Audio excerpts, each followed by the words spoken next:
ವೀಕ್ಷಕರೇ ನಮಸ್ಕಾರ. ಸ್ನೇಹಿತರೆ, ಹಲೋ ಗೆಳೆಯರೇ, ನೇರ ಫೋನಿನ ಕಾರ್ಯಕ್ರಮಕ್ಕೆ ತಮ್ಮೆಲ್ಲರಿಗೂ ಆತ್ಮೀಯವಾದಂತಹ ಸ್ವಾಗತ. ಸ್ನೇಹಿತರೆ, ಮನುಷ್ಯನಿಗೆ ಕಾಯಿಲೆ ಬರುವಂಥದ್ದು ಸಹಜ. ಕಾಯಿಲೆ ಬೇಡ ಬೇಡ ಅಂದರೂ ಕೂಡ ಬರುತ್ತೆ. ಕೆಲವು ಸಂದರ್ಭಗಳಲ್ಲಿ ನಮಗೆ ತಿಳಿದೇನೆ ಕಾಯಿಲೆ ಬರಬಹುದು, ಇನ್ನೊಂದು ಸಂದರ್ಭಗಳಲ್ಲಿ ನಮಗೆ ಗೊತ್ತಿದ್ದು ಕಾಯಿಲೆ ಬರಬಹುದು. ಆದರೆ ಏನೇ ಆಗಲಿ, ಎರಡೂ ಸಂದರ್ಭಗಳಲ್ಲೂ ಕೂಡ ನಾವು ಎಚ್ಚರಿಕೆಯಿಂದ ಇರಬೇಕಾದದ್ದು ನಮ್ಮ ಜವಾಬ್ದಾರಿ ಕೂಡ. ಆದರೆ ಇನ್ನೂ ಕೆಲವು ಸಂದರ್ಭಗಳಲ್ಲಿ ನಮ್ಗೆ ಗೊತ್ತಿರುತ್ತೆ, ನೋಡಪ್ಪ ಈ ಥರ ಮಾಡೋದ್ರಿಂದ ನಮಗೆ ಕಾಯಿಲೆ ಬರುತ್ತೆ ಅಂತ.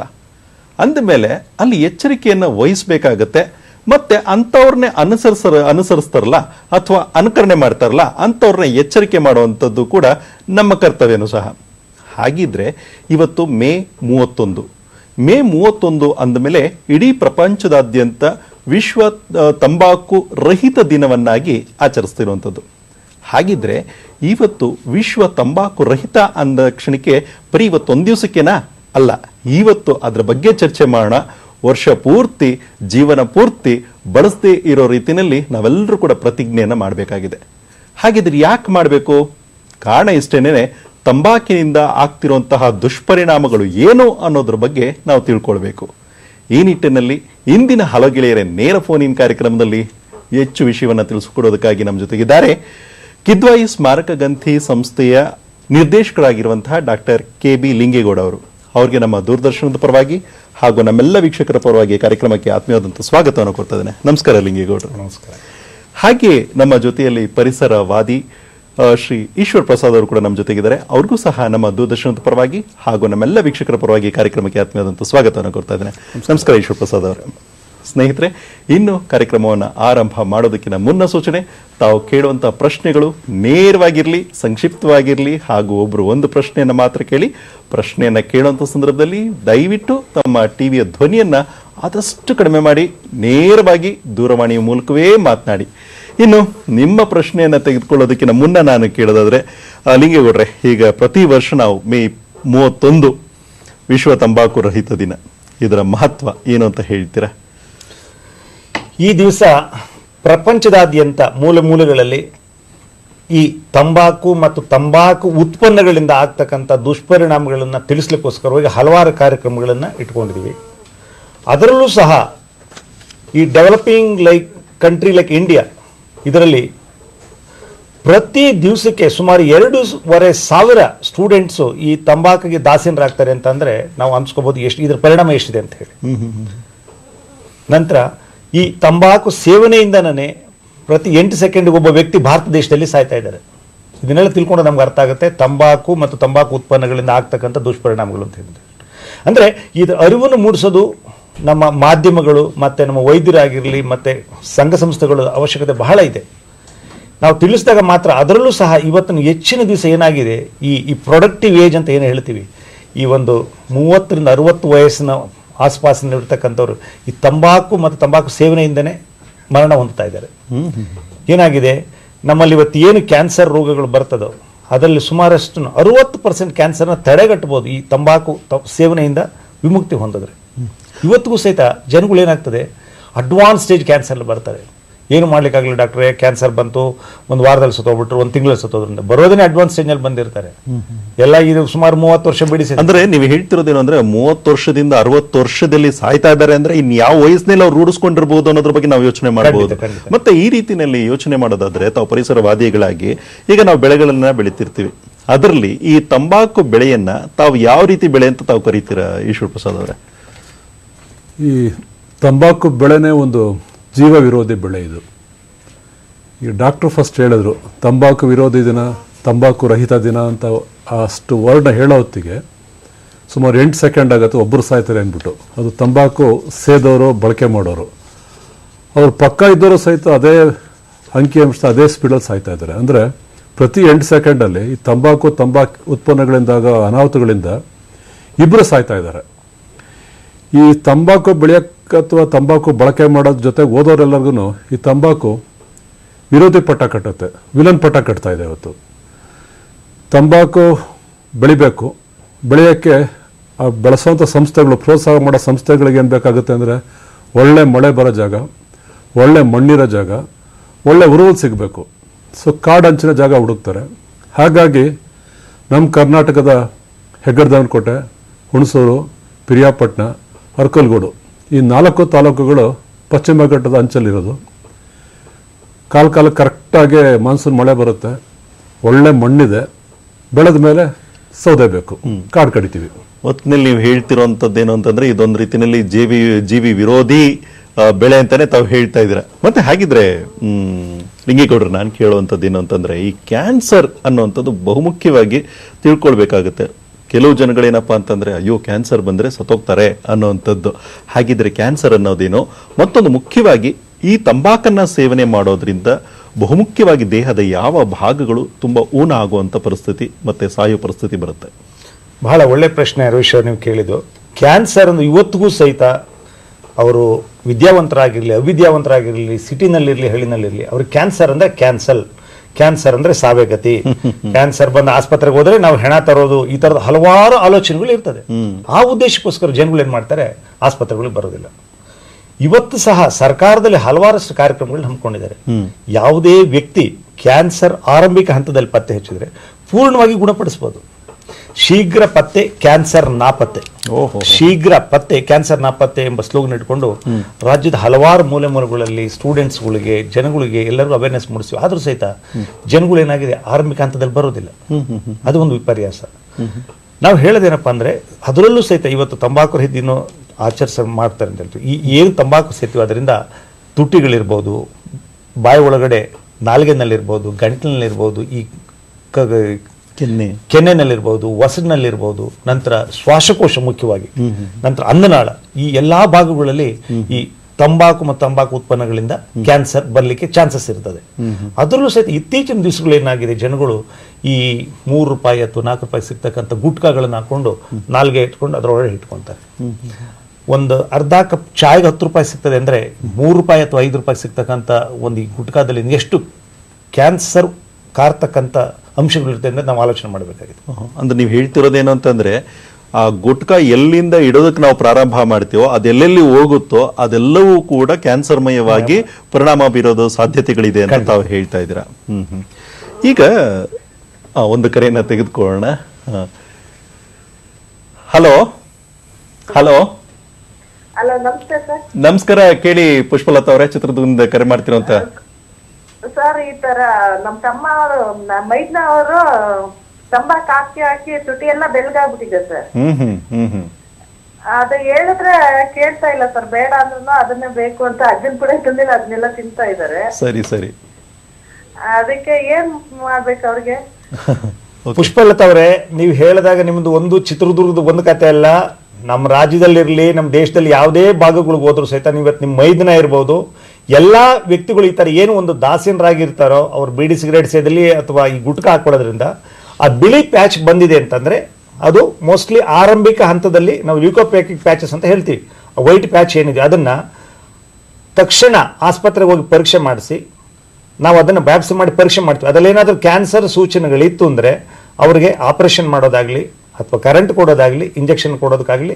ಈಗ ನೀವು ತಕ್ಷಣ ಬಿಡಿಯಿಂದ ಅವ್ರು ಬಿಡೋದಿಲ್ಲ, ನನಗೂ ಅರ್ಥ ಆಗ್ತದೆ. ಯಾಕೆಂದರೆ ಅವರು ಸುಮಾರು 10 ವರ್ಷನೋ 20 ವರ್ಷನೋ ಆಗ್ಲೇ ಅದಕ್ಕೆ ದಾಸೀನರಾಗಿರ್ತಾರೆ. ನಿಧಾನಕ್ಕೆ ಅವ್ರಿಗೆ ಹೇಳಿ ಇದರಿಂದ ಆಗ್ತಕ್ಕಂಥ ತೊಂದರೆಗಳೇನು. ಇವತ್ತು ಉದಾಹರಣೆಗೆ ನಾವು ಮುಂದೆಗಡೆ ಒಂದು 2-3 ಚಿತ್ರ ಹಾಕ್ತೀವಿ, ಅದನ್ನು ನೋಡಿದಾಗ ಗಾಬರಿ ಆಗ್ತದೆ ಅವ್ರಿಗೆ. ನನಗೂ ಈ ಥರ ಒಂದು ಕ್ಯಾನ್ಸರ್ ಕಾಯಿಲೆ ಬರಬಹುದು, ಅದರಿಂದ ನಾನು ಈ ಮುಂಜಾಗ್ರತೆಯಾಗಿ ನಾನು ಬೀಡಿ ಸಿಗರೇಟ್ಗೂ ಅಥವಾ ಗುಟ್ಕಾ ತಿಂತೀನೋ ಅದನ್ನು ಅವಾಯ್ಡ್ ಮಾಡಬೇಕು ಅನ್ನೋದು ಅವ್ರಿಗೆ ಅರ್ಥ ಆಗ್ತದೆ. ದಯಮಾಡಿ ಪರೀಕ್ಷೆ ಮಾಡಿಸಿ ಅವ್ರು ವಾಸಿ ಮಾಡಿ ಪೂರ್ಣವಾಗಿ ಗುಣಪಡಿಸ್ಬೋದು. ಅಂದರೆ ಆರಂಭಿಕ ಹಂತದಲ್ಲಿ ಪತ್ತೆ ಹಚ್ಚಿದ್ರೆ.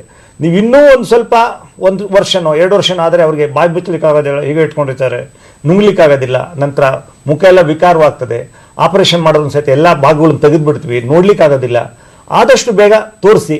ನಂತರ ತಮಗೆ BPL ಕಾರ್ಡ್ ಇದ್ದರೆ ಇವತ್ತು ನಮ್ಮ ಸರ್ಕಾರದವರು 1.5 ಇಂದ 2 ಲಕ್ಷ ರೂಪಾಯಿವರೆಗೂ ಸಹಿತ ಉಚಿತವಾದ ಚಿಕಿತ್ಸೆಯನ್ನು ಕೊಡ್ತಾರೆ. ಸುಮಾರು ಜನಗಳಿಗೆ ಗೊತ್ತಿಲ್ಲ. ಯಾವುದೇ ಒಬ್ಬ ವ್ಯಕ್ತಿ BPL ಕಾರ್ಡ್ ಇದ್ದರೆ ನಮ್ಮ ಕಿದ್ವಾಯಿ ಆಸ್ಪತ್ರೆ ಅಥವಾ ಜಯದೇವ ಆಸ್ಪತ್ರೆಗೆ ಹೋದರೆ 1.5 ಇಂದ 2 ಲಕ್ಷ ರೂಪಾಯಿವರೆಗೂ ಸಹಿತ ಉಚಿತವಾಗಿ ಟ್ರೀಟ್ಮೆಂಟ್ ಸಿಗ್ತದೆ. ತಾವುಗಳು ಮಾಡಬೇಕಾಗಿರೋದೇನಪ್ಪ ಅಂದರೆ ತಮ್ಮ BPL ಕಾರ್ಡ್ ತೊಗೊಂಡು ಬಂದು ಆಸ್ಪತ್ರೆಗೆ ತೋರಿಸ್ಕೋಬೇಕು. ನಂತರ ಅದು ನಿಮ್ಮ ಮೈದನ ಏನಿದೆಯೋ ಪುಷ್ಪಲತಾ, ಅದು ಕ್ಯಾನ್ಸರ್ ಇದ್ರೂ ಇರ್ಬೋದು, ಇಲ್ಲದೇ ಇದ್ರೂ ಇರ್ಬೋದು. ಪರೀಕ್ಷೆ ಮಾಡಿದ ನಂತರ ಕ್ಯಾನ್ಸರ್ ಇದ್ದರೆ ಮಾತ್ರ ನಮ್ಮಲ್ಲಿ ಚಿಕಿತ್ಸೆ ಕೊಡ್ತೀವಿ. ಇವತ್ತು ವಿಶ್ವ ತಂಬಾಕು ರಹಿತ ದಿನಾಚರಣೆಯಿಂದ ಅವ್ರು ಏನಾದ್ರೂ ಆ ರೀತಿ ಏನಾದ್ರೂ ತಂಬಾಕು ಉತ್ಪನ್ನಗಳನ್ನು ತಗೊಳ್ತಾ ಇದ್ರೆ ದಯವಿಟ್ಟು ಅವಾಯ್ಡ್ ಮಾಡಿ. ಈಗ ಮುಂದಿನ ಕರೆನ ತೆಗೆದುಕೊಳ್ಳೋಣ. ಅಮೃತ ಅವ್ರು ಕರೆ ಮಾಡಿರುವಂತದ್ದು. ಹಲೋ ಅಮೃತ ಅವರೇ. ನಮಸ್ತೆ ಸರ್. ನಮಸ್ಕಾರ, ಕೇಳಿ ತಮ್ಮ ಪ್ರಶ್ನೆಯನ್ನ.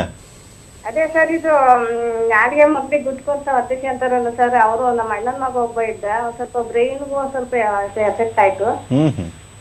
ಅದು ಹಾಕೋಬೇಡ ಅಂದ್ರೆ ಕೇಳೋಲ್ಲ ಸರ್, ಹಾಕ್ತಾರೆ ಇರ್ತಾರೆ. ಅಷ್ಟೊಂದು ಇಂಟ್ರೆಸ್ಟ್ ಸರ್ ಅವ್ರಿಗೆ, ಅದೇನೋ ಗೊತ್ತಾಯ್ತು, ಉತ್ತರ ನೀಡ್ತಾರೆ. ನಿಮ್ಮ ಅಮೃತ ಏನಾಗಿದೆ, ನಿಮ್ಮ ಕಾಯಿಲೆ ಆಗ್ಲೇ ಸ್ಟೇಜ್ 3 ಸ್ಟೇಜ್ 4 ಅಂತ ಹೇಳ್ತೀವಿ. ಬೇರೆ ಭಾಗಗಳಿಗೂ ಸಹಿತ ಹರಡ್ಕೊಂಡ್ಬಿಟ್ಟಿದೆ. ಆಗಲೇ ಬ್ರೈನ್ಗೆ ಹರಡಿದೆ ಅಂತಂದರೆ ಅವ್ರಿಗೆ ನಾವು ನೋವು ಕಡಿಮೆ ಮಾಡೋದಕ್ಕೋಸ್ಕರವಾಗಿ ನೋವು ನಿವಾರಕ ಔಷಧಿಗಳನ್ನು ಅಥವಾ ರೇಡಿಯೋಥೆರಪಿ ಸಹಿತ ಕೊಡ್ಬೋದು. ಅಂದರೆ ಈ ಸ್ಟೇಜ್ ರೀಚ್ ಆದವರು ಸಹಿತ ಅವ್ರು ಕೇಳೋದಿಲ್ಲ ಅಂತಂದಾಗ ನನಗೆ ಅರ್ಥ ಆಗ್ತದೆ. ಏಕೆಂದರೆ ನಾನು ಒಬ್ಬ ಗ್ರಾಮೀಣ ಪ್ರದೇಶನ ಬಂದಿರಾಗ ಕೆಲವರಿಗೆ ಹೆಂಗಸರುಗಳಿಗೆ ಏನಾದ್ರೂ ಈ ಹೊಗೆ ಸೊಪ್ಪು ಹಾಕ್ಬಿಡಿ ಅಂತ ಹೇಳಿದ್ರೆ, ಅಯ್ಯೋ ಸ್ವಾಮಿ ನಾನು ಕಟ್ಕೊಂಡು ಗಂಡನ ಬಿಡ್ತೀನಿ, ಬಟ್ ಈ ಹೊಗೆ ಸೊಪ್ಪು ಬಿಡಲ್ಲ ಅಂತಾರೆ. ಇದೇ ರೀತಿ ಬೀಡಿ ಸಿಗರೇಟ್ ಸೇದೋರ ಅಭ್ಯಾಸನೂ ಇರ್ತದೆ. ತಾವು ನಿಧಾನವಾಗಿ ಹೇಳಿ, ಈಗ ಸ್ಟೇಜ್ 4 ಕಾಯಿಲೆ ಇರೋದ್ರಿಂದ ಇನ್ನೇನು ಅವ್ರಿಗೇನು ಮಾಡ್ಲಿಕ್ಕಾಗೋದಿಲ್ಲ, ಬಟ್ ಇರೋವಷ್ಟು ದಿವಸ ಅವರನ್ನು ನೆಮ್ಮದಿಯಾಗಿ, ಅಟ್ಲೀಸ್ಟ್ ಕ್ಯಾನ್ಸರಿಂದ ನಾವೇನು ಸಾಯಬಾರ್ದು ಅಂತ ಹೇಳ್ತಾ ಇಲ್ಲ, ಸಾಯೋದಕ್ಕೂ ಬೇಕಾದ ಸಹಿತ ನರಳದ ಹಾಗೆ. ಅದೇನು ಕ್ಯಾನ್ಸರ್ ಅಂಟು ಕಾಯಿಲೆ ಅಲ್ಲ. ಇನ್ನೂ ಕೆಲವಷ್ಟು ತಮಗೆ ತಿಳಿಸ್ಬೇಕು ಅಂತಾರೆ. ಸುಮಾರು ಜನ ಕ್ಯಾನ್ಸರ್ ಅಂಟು ಕಾಯಿಲೆ, ಕ್ಯಾನ್ಸರ್ ಕರ್ಮ ಮಾಡಿದವ್ರಿಗೆ ಬಂದಿದೆ ಅಂತ ತಿಳ್ಕೊತಾರೆ. ಕ್ಯಾನ್ಸರ್ ಅಂಟು ಕಾಯಿಲೆ ಎಲ್ಲ. ಕ್ಯಾನ್ಸರು ಹುಟ್ಟಿದ ಮಗುವಿನಿಂದ 100 ವರ್ಷದವರೆಗೆ ಯಾವ ವಯಸ್ಸಿನಲ್ಲಿ ಬೇಕಾದರೂ ಯಾವ ಭಾಗದಲ್ಲಿ ಬೇಕಾದ್ರೂ ಬರ್ಬೋದು. ಈ ನಿಮ್ಮ ವ್ಯಕ್ತಿಗೆ ಬಂದಿರೋದನ್ನು ಇನ್ನು ಎಲ್ಲ ಮೆಟಾಸ್ಟಾಟಿಕ್ ಡಿಸೀಸ್ ಅಂತ ಹೇಳ್ತೀವಿ, ಮೆದುಳಿಗೆ ಹರಡ್ಕೊಂಡಿರೋದ್ರಿಂದ. ಇನ್ನು ಏನಿದ್ರು ಅವ್ರು ಇರೋ ತನಕ ನೆಮ್ಮದಿಯಾಗಿ ನೋಡಿಕೊಂಡು ಸುಖವಾಗಿ ಅಂತ್ಯ ಆಗೋ ಥರದಲ್ಲಿ ನೋಡ್ಕೋಬೇಕು ಅಂತ ನಾವು ಅಡ್ವೈಸ್ ಮಾಡ್ತೀವಿ. ಆದ್ರೂ ಕೂಡ ಅವ್ರಿಗೆ ಏನಾದ್ರು ಹೇಳ್ಬೋದೇನೋ, ಇನ್ನೂ ಜಾಸ್ತಿ ಬಳಸಬೇಡಿ, ಅಟ್ಲೀಸ್ಟ್ ಬಳಸದೇ ಇದ್ರೆ ಒಂದು ಇನ್ನೊಂದಷ್ಟು ದಿವಸ ಬದುಕೋದಕ್ಕೆ ಸಾಧ್ಯತೆಗಳಿರ್ಬೋದು. ಇಲ್ಲಿ ಮಾಧ್ಯಮದಲ್ಲಿ ಕುಂತ್ಕೊಂಡು ಸುಳ್ಳು ಹೇಳ್ಬಾರ್ದು. ಇನ್ನು ಇವರು ಬೀಡಿ ಸಿಗರೇಟ್ ಬಿದ್ದರೆ ಇನ್ನು 4 ವರ್ಷ ಬದುಕ್ತಾರೆ ಅನ್ನೋದು ಸುಳ್ಳು. ಇವ್ರಿಗೆ ಆಗಲೇ ಮೆದುಳಿಗೆ ಹರಡ್ಕೊಂಡಿರೋದ್ರಿಂದ ಇನ್ನು ಅವ್ರು ಇರೋ ದಿವಸ ಅಷ್ಟು ದಿವಸ, ಅವ್ರು 3 ತಿಂಗಳು ಇರ್ತಾರೋ, 3 ವಾರ ಇರ್ತಾರೋ, 6 ತಿಂಗಳು ಇರ್ತಾರೆ, ಇರೋ ಅಷ್ಟು ದಿವಸ ಚೆನ್ನಾಗಿ ನೋಡ್ಕೋಬೇಕಷ್ಟೇ. ಇನ್ನು ಉಳಿಕೆ ಅವರು ಬೀಡಿ ಸಿಗರೇಟ್ ಸೇದಿದಾಗೆ ಅವ್ರನ್ನ ತೋರಿಸಿ ತಿಳಿಸ್ಬೇಕು. ಅಟ್ಲೀಸ್ಟ್ ಅವ್ರಿಗೆ ಮಾರ್ಗ ಸಿಗ್ತದೆ. ಈಗ ಮುಂದಿನ ಕರೆಯನ್ನು ತೆಗೆದುಕೊಂಡು ಮಲ್ಲೇಶ್ವರದಿಂದ ಕರೆ ಇರುವಂತದ್ದು. ಹರಿ ಪ್ರಶ್ನೆಯನ್ನ. ನಮಸ್ಕಾರ ಸರ್, ನಾನು ಹರಿ ಅಂತ ಮಲ್ಲೇಶ್ವರಮಿಂದ. ನಮಸ್ಕಾರ, ಕೇಳಿ. ಸರ್, ಇದು ಈಗ ಬಸ್ ಸ್ಟಾಪ್ಗಳು ಅಲ್ಲೆಲ್ಲಾರು ಬಿಡಿ ಸಿಗರೇಟ್ ಸೇರ್ತಾರೆ. ನಾವೇನಾರ ಹೇಳ್ತು ಅಂದ್ರೆ ನಮ್ಗೆ ದಬಾಯಿಸ್ತಾರೆ. ಕುಡಿಯೋರು ತಾವು ತಮ್ಮ ಕುಟುಂಬ ಮಾತ್ರ ಹಾಳು ಮಾಡ್ತಾರೆ, ಇವರು ಬೇರೆಯವ್ರನ್ನ ಹಾಳು ಮಾಡ್ತಾರೆ, ಪರಿಸರನೂ ಹಾಳು ಮಾಡ್ತಾರೆ. ಇದಕ್ಕೆ ಕ್ರಮ ಯಾಕೆ ತಗೊಳಲ್ಲ? ರೈಲ್ವೆನಲ್ಲಿ ಬ್ಯಾನ್ ಮಾಡಿದಾರಲ್ಲ, ಸ್ಟೇಷನ್ ಅಲ್ಲೆಲ್ಲ, ಈಗ ಬಸ್ ಸ್ಟಾಪ್ ಗಳಲ್ಲೂ ಅಲ್ಲೂ ಬ್ಯಾನ್ ಮಾಡಬೇಕು. ಆಯ್ತು, ಉತ್ತರವನ್ನು ನೀಡ್ತಾರೆ. ಈಗ ಸರ್ಕಾರದವರು ಒಂದು ಕಾನೂನು ತಂದಿದ್ದಾರೆ. ರೈಲ್ವೆ ಸ್ಟೇಷನ್ ಇರ್ಬೋದು, ಬಸ್ ಸ್ಟಾಪ್ ಇರ್ಬೋದು, ಅಥವಾ ಪಬ್ಲಿಕ್ ಫಂಕ್ಷನ್ಸ್ನಲ್ಲಿ ಸಹಿತ ಈ ಥರ ಸೇರ್ತಾ ಇರಬೇಕಾದ್ರೆ ನಾವು ಒಬ್ಬ ರೆಸ್ಪಾನ್ಸಿಬಲ್, ನಾವು ಇಂಡಿಯನ್ ಸಿಟಿಸನ್ ಆಗಿ, ಅಂದರೆ ಭಾರತೀಯ ಪ್ರಜೆಯಾಗಿ ನಾವು ಏನು ಮಾಡಬೇಕು ಅಂದರೆ ಅವ್ರಿಗೆ ತಿಳಿಸ್ಬೇಕು. ಈಗ ನಾನು ಇನ್ಫ್ಯಾಕ್ಟ್ ಬೆಳಗ್ಗೆದ್ದು ವಾಕಿಂಗ್ ಹೋಗ್ಬೇಕಾದ್ರೆ ಯಾರು ಸೇರ್ತಾ ಇದ್ರೆ ನಿಂತ್ಕೊಂಡು ಕೇಳ್ತೀನಿ. 2 ಸರಿ ಕೇಳಿದಾಗ ಅವ್ರಿಗೆ ಅರ್ಥ ಆಗುತ್ತೆ, ಓ ಈ ಮನುಷ್ಯ ಯಾಕೆ, ನನಗೆ ಸಂಬಂಧ ಇಲ್ಲ ಇವನಿಗೆ, ಇವನು ಯಾವ ಊರು ಅಂತ ಗೊತ್ತಿಲ್ಲ, ಆದರೂ ಸಹಿತ ನನಗೆ ಯಾಕೆ ಹೇಳ್ತಾನೆ ಅಂತ ಹೇಳಿದ್ರೆ 2 ಸಾರಿ ಹೇಳಿದಾಗ ದಯವಿಟ್ಟು ಇವತ್ತು ಬಿಸಾಕಿ, ಇದೊಂದು ಸೇರೋದ್ರಿಂದ ನಿಮ್ಗೆ ಇಷ್ಟು ತೊಂದರೆ ಆಗುತ್ತೆ ಅಂತ ನನಗೆ ಅರ್ಥ ಆಗುತ್ತೆ. ನನಗೆ ಯಾತಕ್ಕೆ ಬೇಕಪ್ಪ ಅಂತಂದರೆ ಪಕ್ಕದಲ್ಲಿರೋರು, ನಮ್ಮ ಅಣ್ಣ ತಮ್ಮದು ಇರ್ಬೋದು, ನಮ್ಮ ಊರಿನವ್ರು ಇರ್ಬೋದು, ನಮ್ಮ ಪಕ್ಕದ ಬೀದಿಯವರು ಇರ್ಬೋದು, ಅಂದರೆ ಪ್ರತಿಯೊಬ್ಬರೂ ಸಹಿತ ಕೈ ಜೋಡಿಸಿದಾಗ ಮಾತ್ರ ಈ ಏನು ನಾವು ಇವತ್ತೇನು ಇವತ್ತೊಂದು ದಿವಸ ವಿಶ್ವ ತಂಬಾಕು ವಿರೋಧಿ ದಿವಸ ಆಚರಿಸಬಾರ್ದು. ಈ ವರ್ಷದ ನಮ್ಮ ಧ್ಯೇಯವಾಕ್ಯ ಏನು ಅಂದರೆ ಪ್ರತಿ ದಿವಸ ತಂಬಾಕು ವಿರೋಧಿ ದಿವಸ ಆಚರಿಸಬೇಕು. ಆ ರೀತಿ ನಿಟ್ಟಿನಲ್ಲಿ ಬಸ್ ಸ್ಟ್ಯಾಂಡ್ನಲ್ಲಿ ಇರಲಿ ಅಥವಾ ನೀವು ಎಲ್ಲರೂ ಹೋಗಬೇಕಾದ್ರೆ ಕಂಡಾಗ ಸಹಿತ ಯಾವುದೇ ಒಬ್ಬ ಬೀಡಿ ಸಿಗರೇಟು ಅಥವಾ ತಂಬಾಕು ಉತ್ಪನ್ನಗಳನ್ನು ಸೇದಬೇಕಾದ್ರೆ ತಿಳಿಸ್ಬೇಕು. ಅವಾಗ ಮಾತ್ರ ಜನಗಳಿಗೆ ಒಂದು ಅರಿವು ಮೂಡಿ ಬರ್ತದೆ. ಎಲ್ಲರೂ ಕೈ ಜೋಡಿಸಿದಾಗ ಈ ಕಾರ್ಯಕ್ರಮ ನಾವೇನು ಮಾಡ್ತಾ ಇರ್ತೀವೋ ಅದಕ್ಕೆ ಯಶಸ್ವಿಯಾಗಲಿ ಸಾಧ್ಯ ಆಗ್ತದೆ. ಬರೀ ಸರ್ಕಾರದವರೇ ಆಗಲಿ ಅಥವಾ ಕಿದ್ವಾಯಿ ಆಸ್ಪತ್ರೆಯವರಾಗಲಿ ಪ್ರೈವೇಟ್ ಹಾಸ್ಪಿಟಲ್ನವರು ಈ ಕಾರ್ಯಕ್ರಮನ ಪೂರ್ಣವಾಗಿ ಮಾಡ್ಲಿಕ್ಕೆ ಸಾಧ್ಯ ಆಗೋದಿಲ್ಲ. ಮತ್ತೆ ಈಶ್ವರ ಪ್ರಸಾದ್ ಅವರೇ, ಇದಕ್ಕೆ ನಾನು ಪೂರಕವಾಗಿ ಕೇಳುವಂಥದ್ದು, ಈ ತಂಬಾಕು ಬೆಳೆ ಅನ್ನೋಂಥದ್ದು ಇದೆಯಲ್ಲ, ಅದನ್ನ ವಿಶೇಷವಾದಂಥ ಕಾಳಜಿ ವಹಿಸಬೇಕು ಅಂತ ತಾವು ಹೇಳ್ತಾ ಇದ್ದೀರಾ, ಫಲವತ್ತಾದಂಥ ಸ್ಥಳನೇ ಬೇಕು ಅಂತ ಹೇಳ್ತಾ ಇದ್ದೀರಾ. ಹಾಗಿದ್ರೆ ಈ ಮಣ್ಣ ಮೇಲೆ ಏನಾದರೂ ಪರಿಣಾಮ ಬೀರುತ್ತಾ ಈ ಒಂದು ಬೆಳೆ ಅಂತ? ಖಂಡಿತವಾಗಿ ಮಣ್ಣಲ್ಲಿ ಬೆಳೆ ಪರಿಣಾಮ ಬೀರುತ್ತೆ. ನಮಗೆಲ್ಲ ಗೊತ್ತು, ಮಣ್ಣಲ್ಲಿ ಈ ಮೈಕ್ರೋಬ್ಸ್ ಇರಬೇಕು, ಅದಿದ್ದರೆ ನಮಗೆ ಫುಡ್ ಪ್ರೊಡಕ್ಷನ್ಗೆ ಅದೇ ಮೇಯ್ನ್ ರೂಟ್ ಕಾಸ್ ಅಂತ ಹೇಳ್ತೀವಿ ನಾವು. ಎರೆಹುಳುಗಳಿರ್ತವೆ, ಮತ್ತು ಸಾಕಷ್ಟು ಕೆಲವು ಕ್ರಿಮಿಕೀಟಗಳು ಆ ಒಂದು ಪರಿಸರದಲ್ಲಿ ವಿಕಾಸಗೊಂಡಿರ್ತದೆ. ಆ ವಿಕಾಸಗೊಂಡಿರೋ ಕ್ರಿಮಿಕೀಟ ತಿಂದು ಬದುಕಲಿಕ್ಕೆ ಕೆಲವು ಹಕ್ಕಿಗಳು ಇರ್ತವೆ. ನಾವು ಈ ಕೆಮಿಕಲ್ ಬಳಕೆ ಮಾಡೋದು, ಔಷಧಿ ಹೊಡೆಯೋದು, ಕೀಳೋದು, ಇಂಥದ್ದು ಕಳೆನಾಶಕ, ಸಿಕ್ಕಾಪಟ್ಟೆ ಗೊಬ್ಬರ ಹಾಕಿ ಶುರು ಮಾಡಿದಾಗ, ಇವೆಲ್ಲ ನಾಶ ಆದಾಗ ಹೋಲೊಂದು ಎಕೋಸಿಸ್ಟಮೇ ನಾಶ ಆಗ್ತಾ ಹೋಗ್ತದೆ. ಈ ಹರಿಯವರೊಂದು ಪ್ರಶ್ನೆ ಕೇಳೋದ್ರಲ್ಲ, ಈ ಬಸ್ ಸ್ಟ್ಯಾಂಡಲ್ಲಿ ಸ್ಮೋಕ್ ಮಾಡ್ತಾರೆ ಇದು ಅಂದ್ಬಿಟ್ಟು, ಜಸ್ಟ್ ಅದಕ್ಕೊಂದು ಪೂರಕವಾಗಿ ನೆನ್ನೆ ಪ್ರಜಾವಾಣಿಯ ವಾಚಕರವಾಣಿಲಿ ಮೈಸೂರು ನಗರದ ಒಂದು ಸಮಸ್ಯೆ ಹೇಳಿದ್ದಾರೆ. ಎಲ್ಲ ಟೀ ಸ್ಟಾಲ್ಗಳು ಈ ತಂಬಾಕು ಹೊಗೆ ಉತ್ಪಾದನೆ ಮಾಡೋ ಸೆಂಟರ್ಗಳಾಗಿ ಕೂತಿದ್ದಾವೆ. ಅವ್ರು ಸೇದೋದ್ರ ಜೊತೆಗೆ ಬೇರೆಯವ್ರಿಗೂ ಹೊಗೆ ಕೊಡಿಸ್ತಾರೆ, ಅವ್ರಿಗೂ ಕ್ಯಾನ್ಸರ್ ಬರ್ತದೆ, ನಮಗೂ ಹೆಲ್ತ್ ಹಾಳು ಮಾಡ್ತಾರೆ ಅಂದ್ಬಿಟ್ಟು. ಈಗ ಕಳೆದೊಂದು 5 ವರ್ಷದಿಂದ ಈಚೆಗೆ ತಂಬಾಕು ವಿರೋಧಿ ಚಳವಳಿ ಹೆಚ್ಚಾದ್ರಿಂದ ಸರ್ಕಾರ ಸಹಿತ ಗಮನ ಹರಿಸಿ ಈ ಸಿಗರೇಟ್ ಸೇದೋರ್ಗಲ್ಲಿ ದಂಡ ಹಾಕ್ತಿದ್ದಾರೆ. ನೋಡಿ, ನಿಮ್ಮ ಹತ್ರ ನೆನಪಿರ್ಬೋದು, ನಿಮ್ಗೆ ಸಮಸ್ಯೆ ಬಂದಾಗ 100ಕ್ಕೆ ಫೋನ್ ಮಾಡಿ ಪೊಲೀಸರಿಗೆ ಇನ್ಫಾರ್ಮ್ ಮಾಡಿ, ಈ ಸ್ಟೇಷನಲ್ಲಿ ಇಂಥ ಕಡೆ ಇಂಥ ಟೀ ಸ್ಟಾಲ್ ಅಥವಾ ಇಂಥ ಬಸ್ ಸ್ಟ್ಯಾಂಡಲ್ಲಿ ಜನ ಸ್ಮೋಕ್ ಮಾಡ್ತಿದ್ದಾರೆ. ಇದು 2ನೇ ಅಂತ. 1ನೇ ಅಂತ ಡಾಕ್ಟ್ರ್ ಹೇಳ್ದಂಗೆ ಅವ್ರು ಕನ್ವಿನ್ಸ್ ಮಾಡಿ ಹೇಳೋಣ, ಸ್ಮೋಕ್ ಮಾಡಬೇಡಿ. ಕೇಳಿಲ್ಲ ನೇರವಾಗಿ ಹೇಳಿ, ಯಾಕೆಂದರೆ ನೀವು ಹೇಳಿಲ್ಲ ಅಂದರೆ ಆ ಕ್ಯಾನ್ಸರ್ ನಿಮಗೆ ಬರುತ್ತೆ. ಅದೇನು ಮುಲಾಜಿಟ್ಕೊಳ್ಬೇಡಿ, ತಪ್ಪಾದಾಗ ತಪ್ಪು ಹೇಳಬೇಕಾಗತ್ತೆ ಇವತ್ತು ನಾವಲ್ಲಿ. ಹಾಗಾಗಿ 100ಕ್ಕೆ ಕರೆ ಮಾಡಿ, ಪೊಲೀಸರು ಖಂಡಿತ ಬರ್ತಾರೆ. 1 ಸತಿ ಮಾಡಿ, 2 ಸತಿ ಮಾಡಿ, 3 ಸತಿ ಮಾಡಿದಾಗ ಅವ್ರು ಬರಲೇಬೇಕಾಗತ್ತೆ. 2 ಸತಿ ಆ ಜಾಗದಲ್ಲಿ ದಂಡ ಬಿದ್ದರೆ, ಓ ಇಲ್ಲಿ ಸ್ಮೋಕ್ ಮಾಡೋದು ದಂಡ ಬೀಳುತ್ತಪ್ಪ ಅಂತ ಸ್ಮೋಕ್ ಮಾಡೋ ಜಾಗ ಕಡಿಮೆ ಆಗ್ತಾ ಹೋಗುತ್ತೆ. ಇದು ಹರಿಯವ್ರಿಗೆ ಕೊಡೋ ಹರಿ ಮುಖಾಂತರ ಸಾಕಷ್ಟು ಜನಕ್ಕೆ ಹೇಳ್ಬೋದು. ನಾವು ಪೊಲೀಸ್ನ ಬಳಕೆ ತುಂಬ ಚೆನ್ನಾಗಿ ಮಾಡ್ಕೊಳ್ಬೋದು. ನಾವು ಸಹಕರಿಸ್ಬೇಕಾಗತ್ತೆ. ಇನ್ನು 2ನೇದಾಗೆ ಈ ಮಣ್ಣಲ್ಲಿ ಎರೆಹುಳ ಎಲ್ಲ ಮೈಕ್ರೋಬ್ಸ್ ಇಲ್ಲ ಅಂದರೆ ಏನಾಗುತ್ತೆ, ಅದು ನೀರಿಡಿಯೋ ಶಕ್ತಿ ಇರಲ್ಲ ಭೂಮಿಗೆ, ಮಣ್ಣಿಗೆ. ಅದು ತನ್ನ ಕಳ್ಕೊಳ್ಳುತ್ತೆ. ಮತ್ತು ಅಲ್ಲಿ ಬೇರೆ ಬೆಳೆಯೋದು ತುಂಬ ಕಷ್ಟ ಆಗುತ್ತೆ. ಹಾಗಾಗಿ ರೈತರಿಗೆ ನಾವು ಹೇಳಬೇಕು, ಇಂಥ ಜೀವ ವಿರೋಧಿ ಬೆಳೆನ ಬೆಳಿಬೇಡ್ರಿಪ್ಪ, ಅದ್ರ ಬದಲು ಬೇರೆದನ್ನ ಬೆಳೀರಿ ಅಂತ ನಾವು ಒಬ್ಬೊಬ್ಬರ ಕೈಲಿ ಮಾಡೋಕ್ಕಾಗಲ್ಲ. ಎಸ್ ಎ ಟೀಮಾಗಿ ಮಾಡಬೇಕಾಗತ್ತೆ. ಎಲ್ಲ ಒಂದು ಕಡೆ ಈ ಥರ 31ನೇ ತಾರೀಕು ಕೂತ್ಕೊಂಡು ಮಾತಾಡೋದು ಅಂತಲ್ಲ. ನಾವೆಲ್ಲೆಲ್ಲೋ ಸುತ್ತಾಡೋಕ್ಕೆ ಹೋಗ್ತೀವಿ. ಸುತ್ತಾಡೋಕ್ಕೂ ಹೆಚ್ಚಿನ ಬಾರಿ ನಾವು ಬರೋ ತೀರ್ಥಯಾತ್ರೆ ದೇವಸ್ಥಾನಗಳಿಗೆ ಹೋಗ್ತೀವಿ. ಇದು ಅಂಥದ್ದೇ ಪುಣ್ಯದ ಕೆಲಸ ಅಲ್ವಾ. ಇಂಥ ಕಡೆ ಹೋಗಿ ಅಲ್ಲಿ ಮಾತಾಡಿ, ಇಂಥದ್ದು ಬೆಳೆ ಬೆಳಿಬೇಡಿ, ಇಂಥ ಔಷಧಿ ಹಾಕಬೇಡಿ, ಇಂಥ ಕೆಮಿಕಲ್ ಬಳಕೆ ಮಾಡಬೇಡಿ ಅಂತ ಹೇಳೋ ಸಹಿತ ಒಂದು ತಂಬಾಕು ವಿರೋಧಿ ದಿನಕ್ಕೆ ನಾವು ಕೊಡೋ ಸಹಕಾರ ಆಗುತ್ತೆ. ಹಾಗಾಗಿ ಎಲ್ಲದಕ್ಕಿಂತ ಮುಖ್ಯ ವಿಶ್ವಸಂಸ್ಥೆ 31ನೇ ತಾರೀಕನ್ನ ಯಾಕೆ ನಿರ್ಧಾರ ಮಾಡಿತ್ತು ಅನ್ನೋದನ್ನು ನಾವು ಅರ್ಥ ಮಾಡ್ಕೊಳ್ಬೇಕಾಗತ್ತೆ. ಇಂಥ ಸಮಸ್ಯೆಗಳನ್ನ ಯಾಕೆ ವಿಶ್ವಸಂಸ್ಥೆ ಹೇಳಕ್ಕೆ ಹೊರಟಿದೆ ಅಂತಂದರೆ, ವಿಶ್ವಸಂಸ್ಥೆಗೆ ನಮ್ಮ ದೇಶ ಸಹಿತ ಮೆಂಬರ್ ಕಂಟ್ರಿ. ವಿಶ್ವಸಂಸ್ಥೆ ನಿರ್ಧಾರ ಆಗೋ ಎಲ್ಲ ಪಾಲಿಸಿಗಳು ನಮ್ಮ ದೇಶಕ್ಕೆ ಇನ್ಬಿಲ್ಟ್ ಆಗುತ್ತೆ. ವಿಶ್ವಸಂಸ್ಥೆ ತಗೊಳ್ಳೋ ನಿರ್ಧಾರಗಳನ್ನು ನಾವು ಪಾಲಿಸಬೇಕಾಗತ್ತೆ. ಅದಕ್ಕೆ ತಕ್ಕ ಕಾನೂನುಗಳು ಬರ್ತವೆ. ಆ ಕಾನೂನುಗಳನ್ನ ನಾವು ಪಾಲನೆ ಮಾಡೋದಕ್ಕೆ ಸಹಕಾರ ಕೊಡಬೇಕು, ಪಾಲಿಸ್ಬೇಕಾಗತ್ತೆ ನಾವು. ಈಗ ಮುಂದಿನ ಕರೆಯನ್ನ ತೆಗೆದುಕೊಳ್ಳೋಣ. ಕವಿತಾಳದಿಂದ ಅಂತ ಕರೆ. ಅಮರೀಶ್ ದಿನಿಯವರೇ ಕೇಳಿ ತಮ್ಮ ಪ್ರಶ್ನೆಯನ್ನ. ನಮಸ್ಕಾರ ಸರ್, ಎಲ್ಲರಿಗೂ ರಾಯಚೂರು ಜಿಲ್ಲೆ ಮನೆತಲ್ ನಮಸ್ಕಾರ. ಕೇಳಿ ಪ್ರಶ್ನೆಯನ್ನ ಕೇಳಿ, ನೇರವಾಗಿ ಬನ್ನಿ. ಮೊದಲನೇದಾಗಿ ವಿಶ್ವ ತಂಬಾಕು ವಿರೋಧಿ ದಿನಾಚರಣೆ ಹಾರ್ದಿಕ ಶುಭಾಶಯಗಳು ಸರ್. ಸರ್, ಇದನ್ನ ಈ ಸರ್ಕಾರಿ ಆಸ್ಪತ್ರೆಯಲ್ಲಿ ಗಂಭೀರವಾಗಿ ಚಿತ್ರಗಳ ನೋಡ್ಬಿಟ್ರೆ ಭಯ ಆಗುತ್ತೆ. ಬಟ್ ಅದನ್ನ ಮನವರಿಕೆ ಮಾಡ್ತಾ ಇದೆಯಾ ಸಾರ್ವಜನಿಕರ ಜೀವನದಲ್ಲಿ? ಇವತ್ತು ಪ್ರಭಾತ್ ಫೇರಿ ಹೋಗೋದಾಗ್ಲಿ ಅಥವಾ ಏನಾದ್ರು ಮಾಡೋದಾಗ್ಲಿ, ಅಥವಾ ಲಕ್ಷಣಗಳೇನ್ ಸರ್?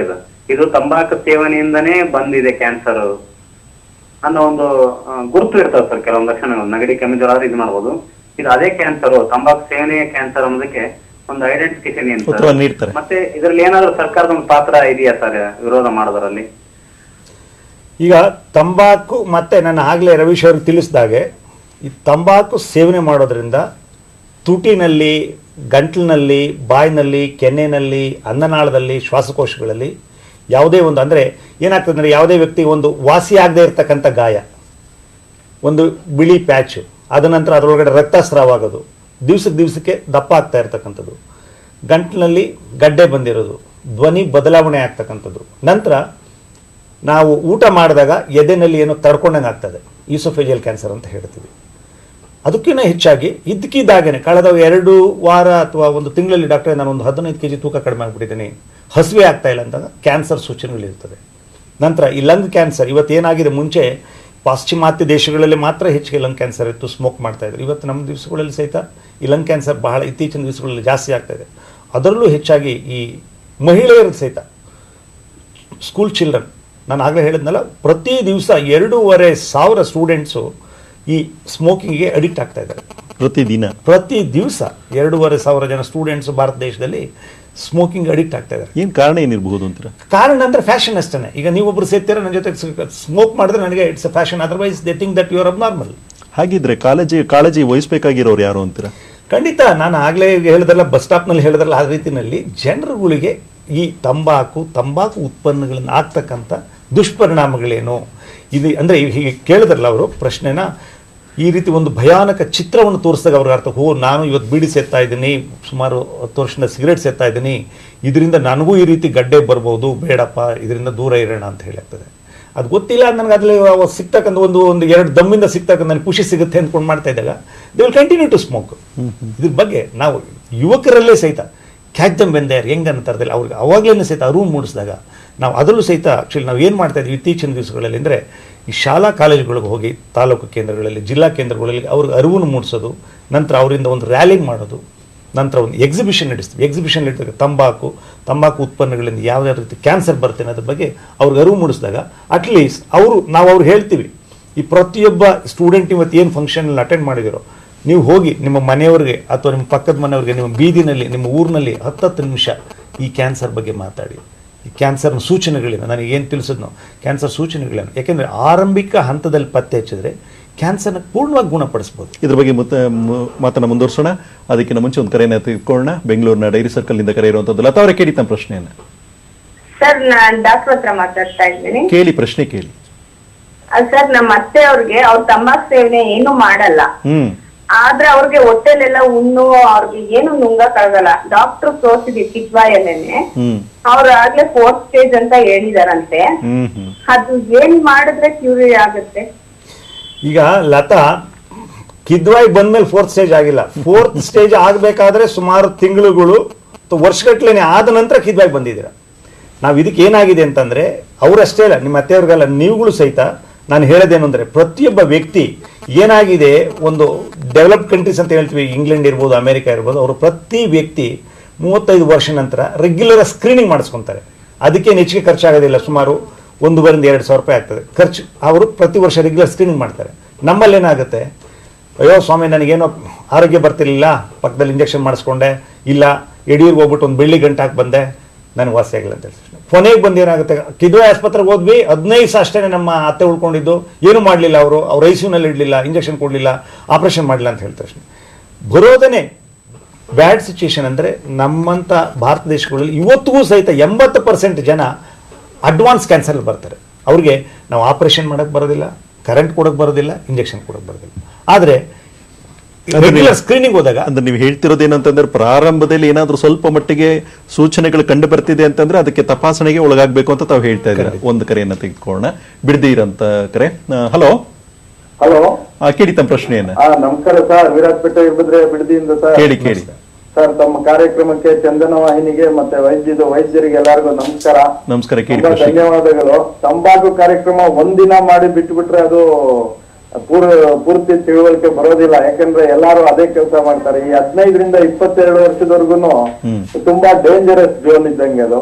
ಆ ಒಂದು ಇದ್ರಲ್ಲಿ ಆ ಚಟಕ್ಕೆ ಬಲಿಯಾದ್ರೆ ಮತ್ತೆ ಬಿಡೋದೇ ಇಲ್ಲ. ಅವರು ಕುಡ್ತಿದ್ ಚಟ ಇರ್ಬೋದು ಅಥವಾ ತಂಬಾಕು ಚಟ ಇರ್ಬೋದು, ಬಿಡೋದೇ ಇಲ್ಲ. ಪ್ರತಿ ದಿನ ಕೂಡ ಕಾರ್ಯಕ್ರಮ ಮಾಡ್ಕೊಬೇಕನ್ನೋ ಒಂದು ಅಭ್ಯಾಸ ಇರುತ್ತೆ. ಆದ್ರೆ ಈ ಶಾಲೆಗಳಲ್ಲಿ ಮತ್ತೆ ಆಸ್ಪತ್ರೆಗಳಲ್ಲಿ ಪ್ರತಿ ದಿನ ಒಂದು ಕಾರ್ಯಕ್ರಮ ಏರ್ಪಡಿಸುವಂತ ಒಂದು ವ್ಯವಸ್ಥೆ ಮಾಡ್ಕೊಂಡ್ರೆ ಚೆನ್ನಾಗಿರುತ್ತೆ ಅಂತ ಸರ್ ಉತ್ತರ ನೀಡ್ತಾರೆ.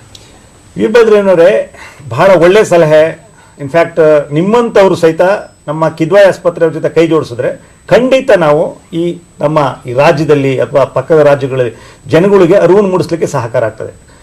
ಬರೀ ಕಿದ್ವಾಯಿ ಡಾಕ್ಟರ್ಗಳಾಗಲಿ ಅಥವಾ ನಮ್ಮ ದೂರದರ್ಶನದವರಾಗಲಿ ಇವತ್ತು ಈಶ್ವರಪ್ರಸಾದ್ ಅವರೇ ಈ ಕಾರ್ಯಕ್ರಮ ಮಾಡಲಿಕ್ಕೆ ಸಾಧ್ಯ ಆಗೋದಿಲ್ಲ. ಇವತ್ತು ನಾನು ಆಗಲೇ ಹೇಳಿದಾಗೆ ವಿಶ್ವ ತಂಬಾಕು ರಹಿತ ದಿನಾಚರಣೆ ಪ್ರತಿ ದಿವಸ ಸಹಿತ ನಾವು ಆಚರಿಸಬೇಕಾಗಿದೆ.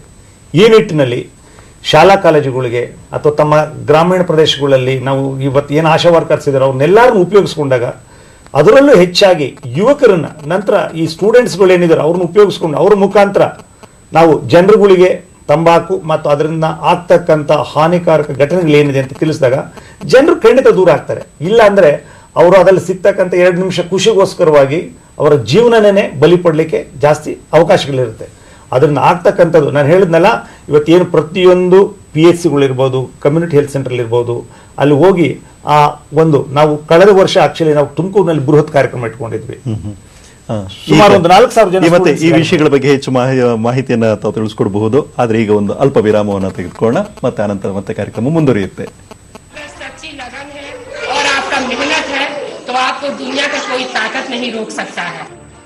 इस हकीकत को जिंदगी में उतारने वाली ये बसंती है, झारखंड की वो पैरा टीचर जो पिछले 9 सालों से शिक्षा की लौ जला रही है। नवजात की लाचारगी पर लोगों ने जिंदगी खत्म करने की सलाह दी, लेकिन माँ ने किसी की नहीं सुनी। स्कूल भेजा, मैट्रिक पास हुई और उसके बाद बसंती आगे बढ़ती चली गई। टीचर बनी तो सरकार ने हौसला बढ़ाया और देश ने सिर आंखों पर बैठाया। ये देश का स्वाभिमान है और हमें इन पर अभिमान है। बेटी बचाओ बेटी पढ़ाओ। ಅಲ್ಪ ವಿರಾಮದ ನಂತರ ಮತ್ತೊಮ್ಮೆ ಕಾರ್ಯಕ್ರಮಕ್ಕೆ ಸ್ವಾಗತವನ್ನು ಕೋರ್ತಾ ಈಗ ಮುಂದಿನ ಕರೆಯನ್ನು ತೆಗೆದುಕೊಳ್ಳೋಣ. ಅನಿಲ್ ಕುಮಾರ್ ಅವರು ಕರೆ ಮಾಡಿರುವಂತದ್ದು ಶಿಕಾರಿಪುರದಿಂದ. ಹಲೋ, ಕೇಳಿ ತಮ್ಮ ಪ್ರಶ್ನೆಯನ್ನ. ನಮಸ್ಕಾರ ಸರ್. ನಮಸ್ಕಾರ, ಕೇಳಿ. ನಮಸ್ಕಾರ ಡಾಕ್ಟರ್ಗೆ. ನಮಸ್ಕಾರ. ಕೇಳಿ. ಈಗ ಈ ತಂಬಾಕು ಇರ್ತಕ್ಕಂಥ ವಸ್ತುಗಳನ್ನು ಸೇವನೆ ಮಾಡ್ತಕ್ಕಂಥವ್ರಿಗೆ ನಮ್ಮ ಪ್ರಪಂಚದಲ್ಲಿ ವೈಜ್ಞಾನಿಕವಾಗಿ ಯಾವುದೇ ಒಂದು ಚಿಕಿತ್ಸೆಯನ್ನು ಕಂಡು ಹಿಡಿದಿರುವ ಅದಕ್ಕೆ ಅದ್ ಬಿಡ್ಸೋದಕ್ಕೆ, ತಂಬಾಕನ್ನ ಸಂಪೂರ್ಣವಾಗಿ ಬಿಡ್ಸೋದಕ್ಕೆ ಚಿಕಿತ್ಸೆಯನ್ನು ಅಂತ ಕಂಡಿಡಿದ ವೈಜ್ಞಾನಿಕವಾಗಿ ಉತ್ತರವನ್ನು ನೀಡ್ತಾರೆ. ಏನಾಗಿದೆ, ಮನಸ್ಸಿಗಿನ್ನ ಯಾವುದು ದೊಡ್ಡದಲ್ಲ ಅಂತ ಹೇಳ್ತಾರಲ್ಲ, ಹಾಗೆ ನಾವು ಯಾವುದೇ ವ್ಯಕ್ತಿಗೆ ನೀವು ಸೈಕ್ಯಾಟ್ರಿಸ್ಟ್ ಹತ್ರ ಕರ್ಕೊಂಡು ಹೋಗಿ, ಕ್ಲಿನಿಕಲ್ ಸೈಕಾಲಜಿಸ್ಟ್ ಹತ್ರ ಕರ್ಕೊಂಡು ಹೋಗಿ, ಡಿ ಅಡಿಕ್ಷನ್ ಸೆಂಟರ್ ಹತ್ರ ಕರ್ಕೊಂಡೋದ್ರು ಸಹಿತ ಆ ವ್ಯಕ್ತಿಗೆ ಮನಸ್ಸು ಬರಬೇಕು, ಇಲ್ಲ ನಾನು ಇದಕ್ಕೆ ದಾಸನಾಗಿದ್ದೀನಿ, ಅಡಿಕ್ಟ್ ಆಗಿದ್ದೀನಿ, ಇದನ್ನ ನಿಧಾನಕ್ಕೆ ಬಿಡಬೇಕು ಅಂತ ಹೇಳಿ. ಏನು ಬೇರೆ ನಾನ್ ಟೊಬ್ಯಾಕೋ ಸಿಗರೇಟ್ಸ್ ಅಂತ ಬರ್ತದೆ, ನಾನು ನಿಕೋಟಿನ್ ಅಂತ ಬರ್ತದೆ, ತಗೊಂಡ್ರು ಸಹಿತ ಜನಗಳಿಗೆ ಮನಸ್ಸು ಬರಬೇಕು. And they should be occupied with certain things. ಇಲ್ಲಾಂದ್ರೆ ಏನಾಗ್ತಂತಂದ್ರೆ ಐಡ್ಲಿ ಮೈಂಡ್ ಇಸ್ ರೇಲ್ಸ್ ವರ್ಕ್ಶಾಪ್ ಅಂತಲ್ಲ, ಆ ಥರ ಅವ್ರಿಗೆಲ್ಲ ಏನೋ ಒಂದು ಅದ್ರಲ್ಲಿ ಸಿಗ್ತಕ್ಕಂಥ 2 ನಿಮಿಷ ಖುಷಿಗೋಸ್ಕರವಾಗಿ ನಂತರ ಅದರಲ್ಲೂ ಜಾಸ್ತಿಯಾಗಿ ಅವರಲ್ಲಿ ಆಗ್ತಕ್ಕಂಥ ಹಾನಿಕಾರಕಗಳನ್ನು ತೋರಿಸ್ಬೇಕು ಅವ್ರಿಗೆ. ನೆಕ್ಸ್ಟ್ ನಾನು ಕ್ಯೂನಲ್ಲಿ ಇದ್ದೀನಿ, ಇಂಥ ಕಾಯಿಲೆ ಬರಲಿಕ್ಕೆ ನನ್ನ ಎಂಡು ಈ ಥರ ಆಗುತ್ತೆ ಅಂದಾಗ ಅವನಿಗೆ ಆ ಭಯ ಹುಟ್ಟುತ್ತೆ. ಸದ್ಯ ಇವಾಗಲಾದ್ರೂ 10 ವರ್ಷ ಆದ್ಮೇಲೆ ನಾನು ಅರುವು ತಗೊಂಡು ಬಿಡೋಣಪ್ಪ, 20 ವರ್ಷ ಆಗಿದೆ ಸಾಕು ಅಂದ್ಕೊಂಡು ಹೇಳಿ. ನನ್ನ ಸ್ನೇಹಿತರ ಕೆಲವಷ್ಟು ಜನ ಇದ್ದಾರೆ, 20 ವರ್ಷ ಆದ್ರೂ ಸ್ಮೋಕ್ ಮಾಡ್ತಾರೆ, ಬಿಡ್ರಿ ಏನಾಗಲ್ಲ ಅಂತಂತಾರೆ. ಅವ್ರಿಗೆ ಅದನ್ನ ಅರಿವು ಮೂಡಿಸ್ಬೇಕು, ಅವಾಗ ಮಾತ್ರ ಅರ್ಥ ಆಗ್ತದೆ. ಈಗ ಮುಂದಿನ ಕರೆಯನ್ನ ತೆಗೆದುಕೊಳ್ಳೋಣ. ಚಾಮುಂಡೇಶ್ವರಿ ನಗರದಿಂದ ಇರುವಂತ ಕರೆ. ಬಸವರಾಜ್ ಅವರ ಕೇಳಿ ತಮ್ಮ ಪ್ರಶ್ನೆಯನ್ನ. ಹಲೋ. ಹೇಳಿ.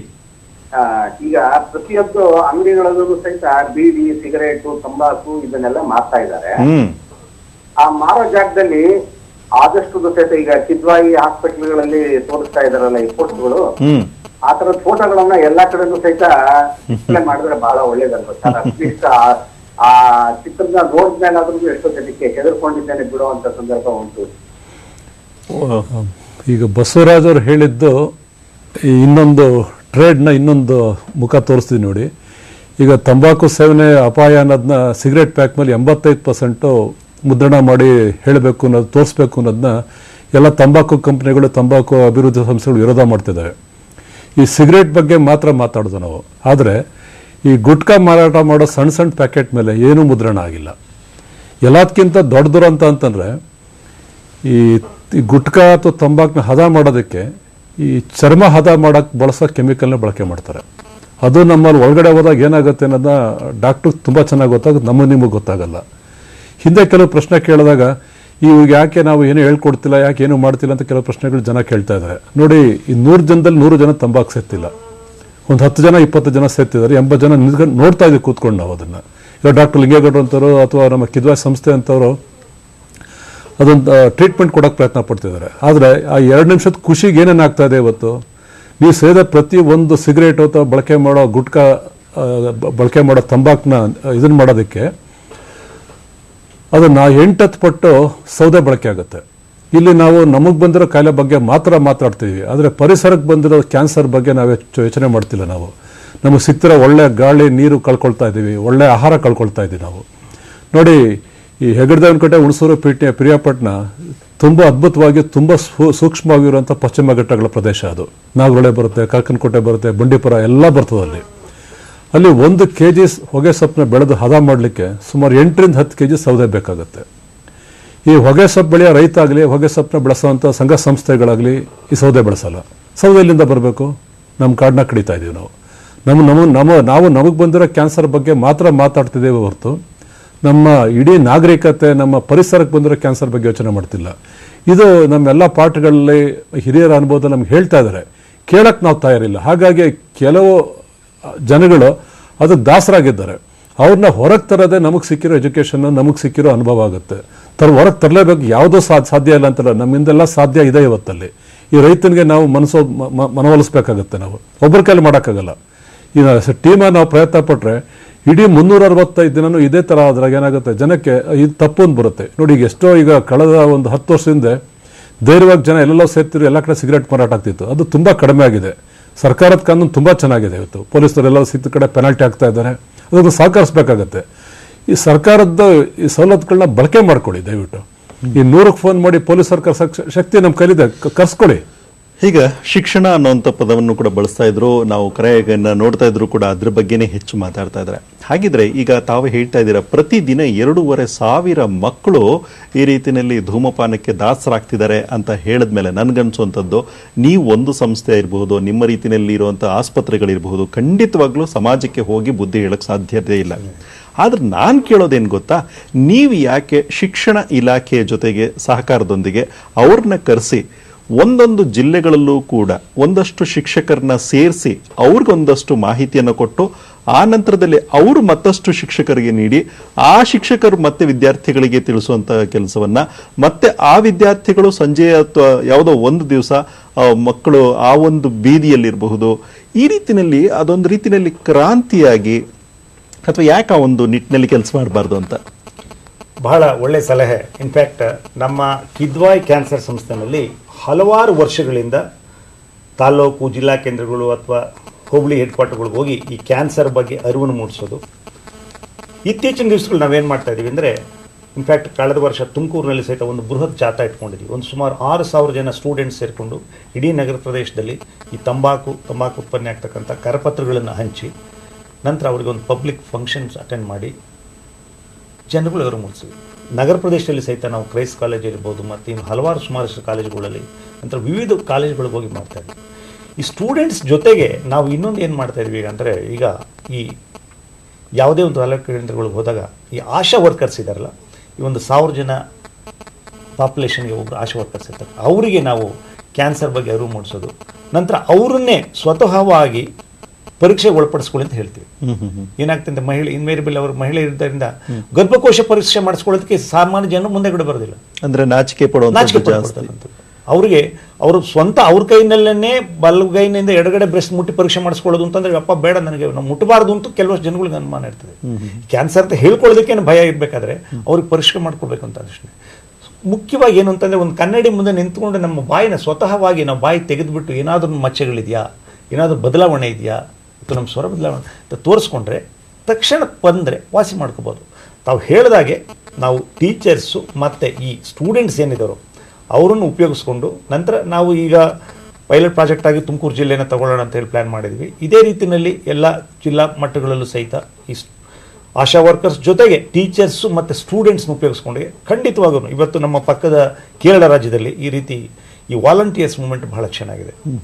ಅದೇ ನಿಟ್ಟಿನಲ್ಲಿ ಈಗ ನಾನು ಆಗಲೇ ಹೇಳಿದಾಗ ನಮ್ಮಲ್ಲಿ ಇವತ್ತು ಒಂದು 140 ಜನ ಡಾಕ್ಟರ್ಸ್ ಇದ್ವಿ ಕಿದ್ವಾಯ್ ಆಸ್ಪತ್ರೆಯಲ್ಲಿ. ನಾವುಗಳು ಅಥವಾ ಇಲ್ಲಿರ್ತಕ್ಕಂಥ ನಮ್ಮ ಸೋಷಿಯಲ್ ವರ್ಕರ್ಸು ವಾಲಂಟಿಯರ್ಸ್ ಕೆಲಸ ಮಾಡಲಿಲ್ಲ. ಆದರೆ ಈ ಕಮ್ಯುನಿಟಿಗೆ ಹೋಗಿ ವಾಲಂಟಿಯರ್ಸ್ನ ಅಂದ್ರೆ ಸಮುದಾಯ ಬಳಕೆಯನ್ನು ಕೂಡ ತಾವು ಮಾಡುವಂತ ಪ್ರಯತ್ನವನ್ನ ಮಾಡಬೇಕಾಗುತ್ತೆ. ಮುಂದಿನ ಕರೆಯನ್ನ ತೆಗೆದುಕೊಂಡ ಕಾರವಾರದಿಂದ ಇರುವಂತ ಕರೆ ಅಶೋಕ್ ನಾಯ್ಕ ಅವರು ಕೇಳ್ತಾನೆ ಪ್ರಶ್ನೆಯನ್ನು. ಹಲೋ ಹಲೋ ಸರ್, ನಮಸ್ಕಾರ. ನಾವು ಕಾರವಾರದಿಂದ ಅಶೋಕ್ ನಾಯ್ಕ ಅಂತ ಹೇಳಿ. ಕೇಳಿ. ಈ ತಂಬಾಕಿನ ಬಗ್ಗೆ ನೀವು ಹೇಳ್ತಿರಲ್ಲ, ಈಗ ಕೆಲವೊಂದು ಋಷಿ ಮುನಿಗಳನ್ನು ಗಾಂಜಾ ಹೆರೆನ್ ಇವೆಲ್ಲ ಸೇರ್ತಾರೆ, ಅದೇ ಜ್ಞಾನದ ಕಂಟ್ರೋಲ್ ಸಲುವಾಗಿ.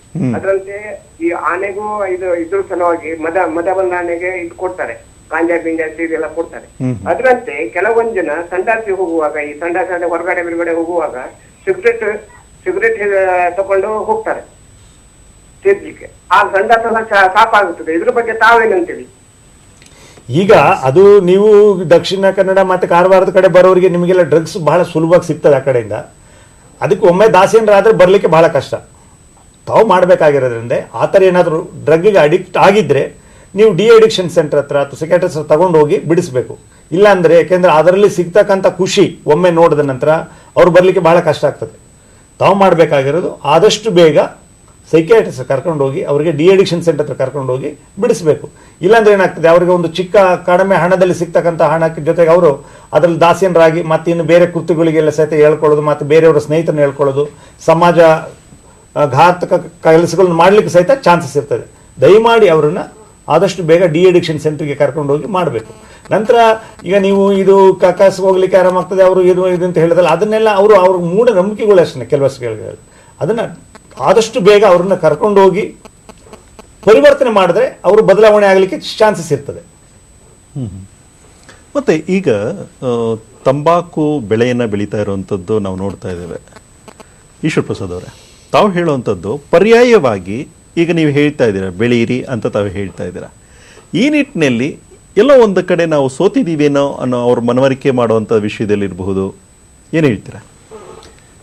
ಈ ತಂಬಾಕು ಉತ್ಪನ್ನ ಪ್ರಮೋಟ್ ಮಾಡೋ ಸಂಘ ಸಂಸ್ಥೆಗಳು ರೈತರಿಗೆ ತುಂಬ ಆಮಿಷ ಹುಡ್ತವೆ.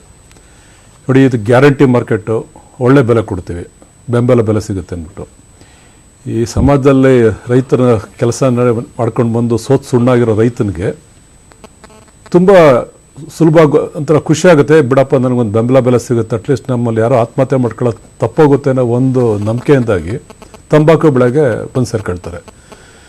ಅದು ತಪ್ಪೋದು ಎಲ್ಲ ಒಂದು ಕಡೆ ಎಲ್ಲ ಸೇರಿ ಮಾಡ್ತಿರೋ ದೊಡ್ಡ ತಪ್ಪು ನಮ್ದಿದೀಗ. ಇದು ಬದಲಾವಣೆ ಆಗಬೇಕು. ಇವತ್ತು ಹಿಂದೆ ರಾಗಿ, ಈ ಜೋಳ, ಸಜ್ಜೆ, ನವಣೆ ಅಂತ ಬೆಳೆಯೋ ಜಾಗಗಳ ಸಹಿತ ತಂಬಾಕು ಬಂದಿದೆ. ಒಳ್ಳೆ ಆಹಾರ ನಿಂತೋಗಿದೆ. ಇವತ್ತು ತಂಬಾಕು ಬೆಳೆದು ಭೂಮಿ ಫಲವತ್ತತೆ ಕಳ್ಕೊಳ್ತಾ ಇದೆ. ಅದಕ್ಕೆ ಹೊರಗಡೆ ತುಂಬ ಸಪ್ಲಿಮೆಂಟ್ಸ್, ಒಳಸೂರಿ ತುಂಬ ಕೊಡ್ತಾ ಇದ್ದೀವಿ.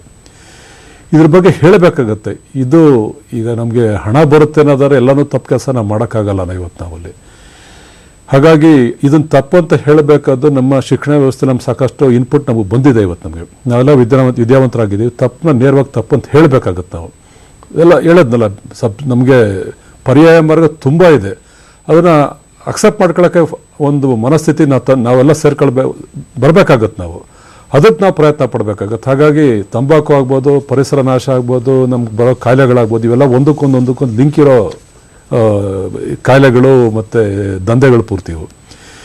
ಇದನ್ನ ನಾವು ಎಜುಕೇಷನ್ ಮುಖಾಂತರನೇ ಮಾಡಬೇಕಾಗತ್ತೆ. ಒಬ್ಬರು ತಪ್ಪು ಮಾಡ್ಬೇಕಾದ್ರೆ ನೋಡ್ತಾ ಕೂರಬಾರ್ದು. ಹಿಂದೆ ಹೇಳ್ತಿದ್ರು, ಯಾರೋ ಮಾಡಿದ ತಪ್ಪನ್ನ ನೋಡಿದ್ರು ನಾವು ಪಾಪಿಗಳಂತ ಹೇಳ್ತಿದ್ರು. ಅದೆಲ್ಲ ಎಲ್ಲೂ ಹೋಯ್ತು ಇವತ್ತು. ಹಿಂದೆ ತಪ್ಪು ಮಾಡಿದಾಗ ಹೇಳ್ತಿದ್ರು. ಎಷ್ಟೋ ಕಡೆ ನಮ್ಮ ದೇವಸ್ಥಾನಗಳಲ್ಲಿ, ಶಾಲೆಗಳಲ್ಲಿ, ಹಿಂದೆ ದೇವಸ್ಥಾನಗಳಲ್ಲಿ ದೇವ್ರ ಫೋಟೋಗಳು ನೇತಾಕ್ತಿದ್ರು. ಇಂಥ ತಪ್ಪಿಗಿಂತ ಶಿಕ್ಷೆ ದೇವ್ರು ಕೊಡ್ತಾರೆ, ಇವಾಗತ್ತೆ ಅಂದ್ಬಿಟ್ಟು. ಈ ದೇವ್ರ ಶಿಕ್ಷೆ ಕೊಟ್ಟೋ ಬಿಟ್ಟರೋ ಗೊತ್ತಿಲ್ಲ. ಆದರೆ ಜನಕ್ಕೇನಾಯಿತು, ನಮ್ಗೆ ಏನು ತಪ್ಪು ಮಾಡೋದು ಶಿಕ್ಷೆ ಇಲ್ಲ ಅಂತ ಗೊತ್ತಾಯ್ತಲ್ಲ, ಹಾಗಾಗಿ ಮುಂದುವರ್ಕೊಂಡು ಬಂದರು. ಈಗ ವೈಯಕ್ತಿಕವಾಗಿ ಅವ್ರಿಗೆ ಕ್ಯಾನ್ಸರ್ ಅಂತ ಕಾಯಿಲೆ ದೇವ್ರ ಕೊಟ್ಟೋ ಶಿಕ್ಷೆ ಥರನೇ ಕಾಣ್ತಾ ಇದೆ. ಈಗ ಮುಂದಿನ ಕರೆನ ತೆಗೆದುಕೊಳ್ಳೋಣ. ತಾಳಗುಪ್ಪದಿಂದ ಇರೋಕರೆ ಸೋಮಶೇಖರ್ ಅವರ ಕೇಳಿ ತಮ್ಮ ಪ್ರಶ್ನೆ ಏನು? ಸರ್ ನಮಸ್ಕಾರ. ನಮಸ್ಕಾರ, ಕೇಳಿ. ಏನ್ ಭಯ ಇಲ್ಲದೆ ಇದ್ರೆ ಮನುಷ್ಯನಿಗೆ ಭಯ ಬೇಕು. ಭಯ ಇಲ್ಲದೆ ಇದ್ರೆ ಅದು ಪರಿಣಾಮ ಆಗಲ್ಲ, ಶಿಕ್ಷೆ ಕೊಟ್ಟರೆ ಉಪಯೋಗ ಆಗಲ್ಲ. ಅದರಿಂದ ನನ್ನ ಸಲಹೆ ಏನಂದ್ರೆ, ತಂಬಾಕಿನಿಂದ ಆದ ದುಷ್ಪರಿಣಾಮಗಳಿಂದ ಇವ್ರು ಇರ್ತಾವಲ್ಲ, ಆಪರೇಷನ್ ಮಾಡಿದ ತಿರುಗಳು, ಅವನ್ನ ಪಬ್ಲಿಕ್ ಪ್ಲೇಸ್ ಅಲ್ಲಿ ಹಾಕ್ಬೇಕು.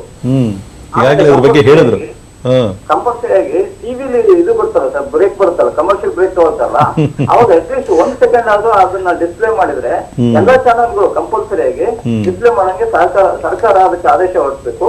ಆಮೇಲೆ ಮಕ್ಕಳಿಗೆ ಅದ್ರ ದುಷ್ಪರಿಣಾಮಗಳನ್ನ ಸ್ಕೂಲಲ್ಲಿ ಒಂದು ಪೋಸ್ಟರ್ ಗಳನ್ನ ಹಾಕಿದ್ರೆ ಮಕ್ಕಳ ಮೇಲೆ ಪರಿಣಾಮ ಬಿದ್ದು ಅವ್ರ ಪೇರೆಂಟ್ಸ್ ಗೆ ಪ್ರೆಷರ್ ತರ್ತಾರೆ, ಆಗುತ್ತೆ ಬೇಡ ಅಂತ ಹೇಳಿ. ಮಕ್ಕಳಿಂದ ಆದ್ರೂ ಬಹಳಷ್ಟು ಒಳ್ಳೇದಾಗುತ್ತೆ. ದಯವಿಟ್ಟು ಇದನ್ನ ಅಳವಡಿಸಬೇಕು ಅಂತ ನನ್ನ ಕೋರಿಕೆ. ಅಲ್ಲೇ ಇಲ್ಲಿ ಅವ್ರ ಕಾಳಜಿ ನಾನು ಹೇಳುವಂಥದ್ದು, ಶಿಕ್ಷಣ ಅನ್ನೋದು ತುಂಬಾ ಮುಖ್ಯವಾಗಿದೆ ಅಂತ ಅಂದ್ಬಿಟ್ಟು ಇಲ್ಲಿ ಈ ರೀತಿ ಏನಾದ್ರು ಮಾಡಕ್ ಸಾಧ್ಯತೆಗಳಿದೆಯಾ? ಮಕ್ಕಳನ್ನ ಇಂತಹ ಆಸ್ಪತ್ರೆಗಳಲ್ಲಿ ಖಂಡಿತವಾಗ್ಲೂ ಅದು ತೋರಿಸೋದು ಸ್ವಲ್ಪ ಮಟ್ಟಿಗೆ ಅದು ತುಂಬಾ ಭಯಂಕರವಾಗಿ ಅವ್ರು ಕಾಣಿಸಬಹುದು.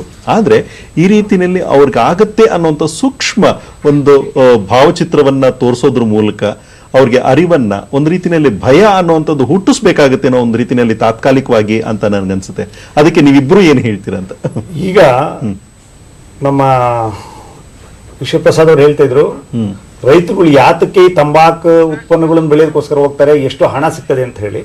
ನಿಜ, ಆ ಭಾಗದ ಒಂದು ಮೈಸೂರು ಅಕ್ಕಪಕ್ಕದಲ್ಲಿ ಇರ್ತಕ್ಕಂಥ ಜನಗಳು ಸಿಗ್ಬೋದು. ಇವತ್ತು ಈ ತಂಬಾಕು ಉತ್ಪನ್ನಗಳಿಂದ ಸಿಗ್ತಕ್ಕಂಥದ್ದು ನಮ್ಮ ದೇಶಕ್ಕೆ ಸುಮಾರು 10,000 ಕೋಟಿ ರೂಪಾಯಿ ಬರ್ತಾ ಇದೆ. 10,000 ಕೋಟಿ. ಆದರೆ ಈ ತಂಬಾಕು ಉತ್ಪನ್ನಗಳಿಂದ ಬರ್ತಕ್ಕಂಥ ಕಾಯಿಲೆಗಳಿಗೆ, ಅಂದ್ರೆ ಕ್ಯಾನ್ಸರ್ ಕಾಯಿಲೆ ಇರ್ಬೋದು, ಅವ್ರಿಗೆ ಹಾರ್ಟ್ ಡಿಸೀಸಸ್ ಇರ್ಬೋದು, ಮತ್ತು ಸ್ಟ್ರೋಕ್ ಇಂಥ ಕಾಯಿಲೆಗಳಿಗೆಲ್ಲ ಖರ್ಚು ಮಾಡ್ತಾ ಇರೋದು 30,000 ಕೋಟಿ.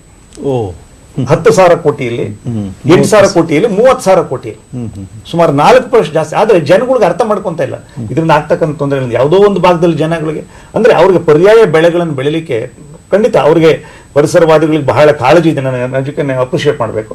ಅಂದ್ರೆ ಅವ್ರಿಗೆ ಹೇಳಬೇಕು, ಬೇರೆ ಒಂದು ಆಲ್ಟರ್ನೇಟ್ ಕ್ರಾಪ್ಸ್ ಏನಿದೆ ಅದನ್ನು ಬೆಳ್ಕೊಳ್ಳಿ, ಇದರಿಂದ ಏನು ತೊಂದರೆಗಳಾಗ್ತದೆ ಅಂತೇಳಿ ಜನಗಳಿಗೆ ಅರಿವು ಮೂಡಿಸ್ಬೇಕು.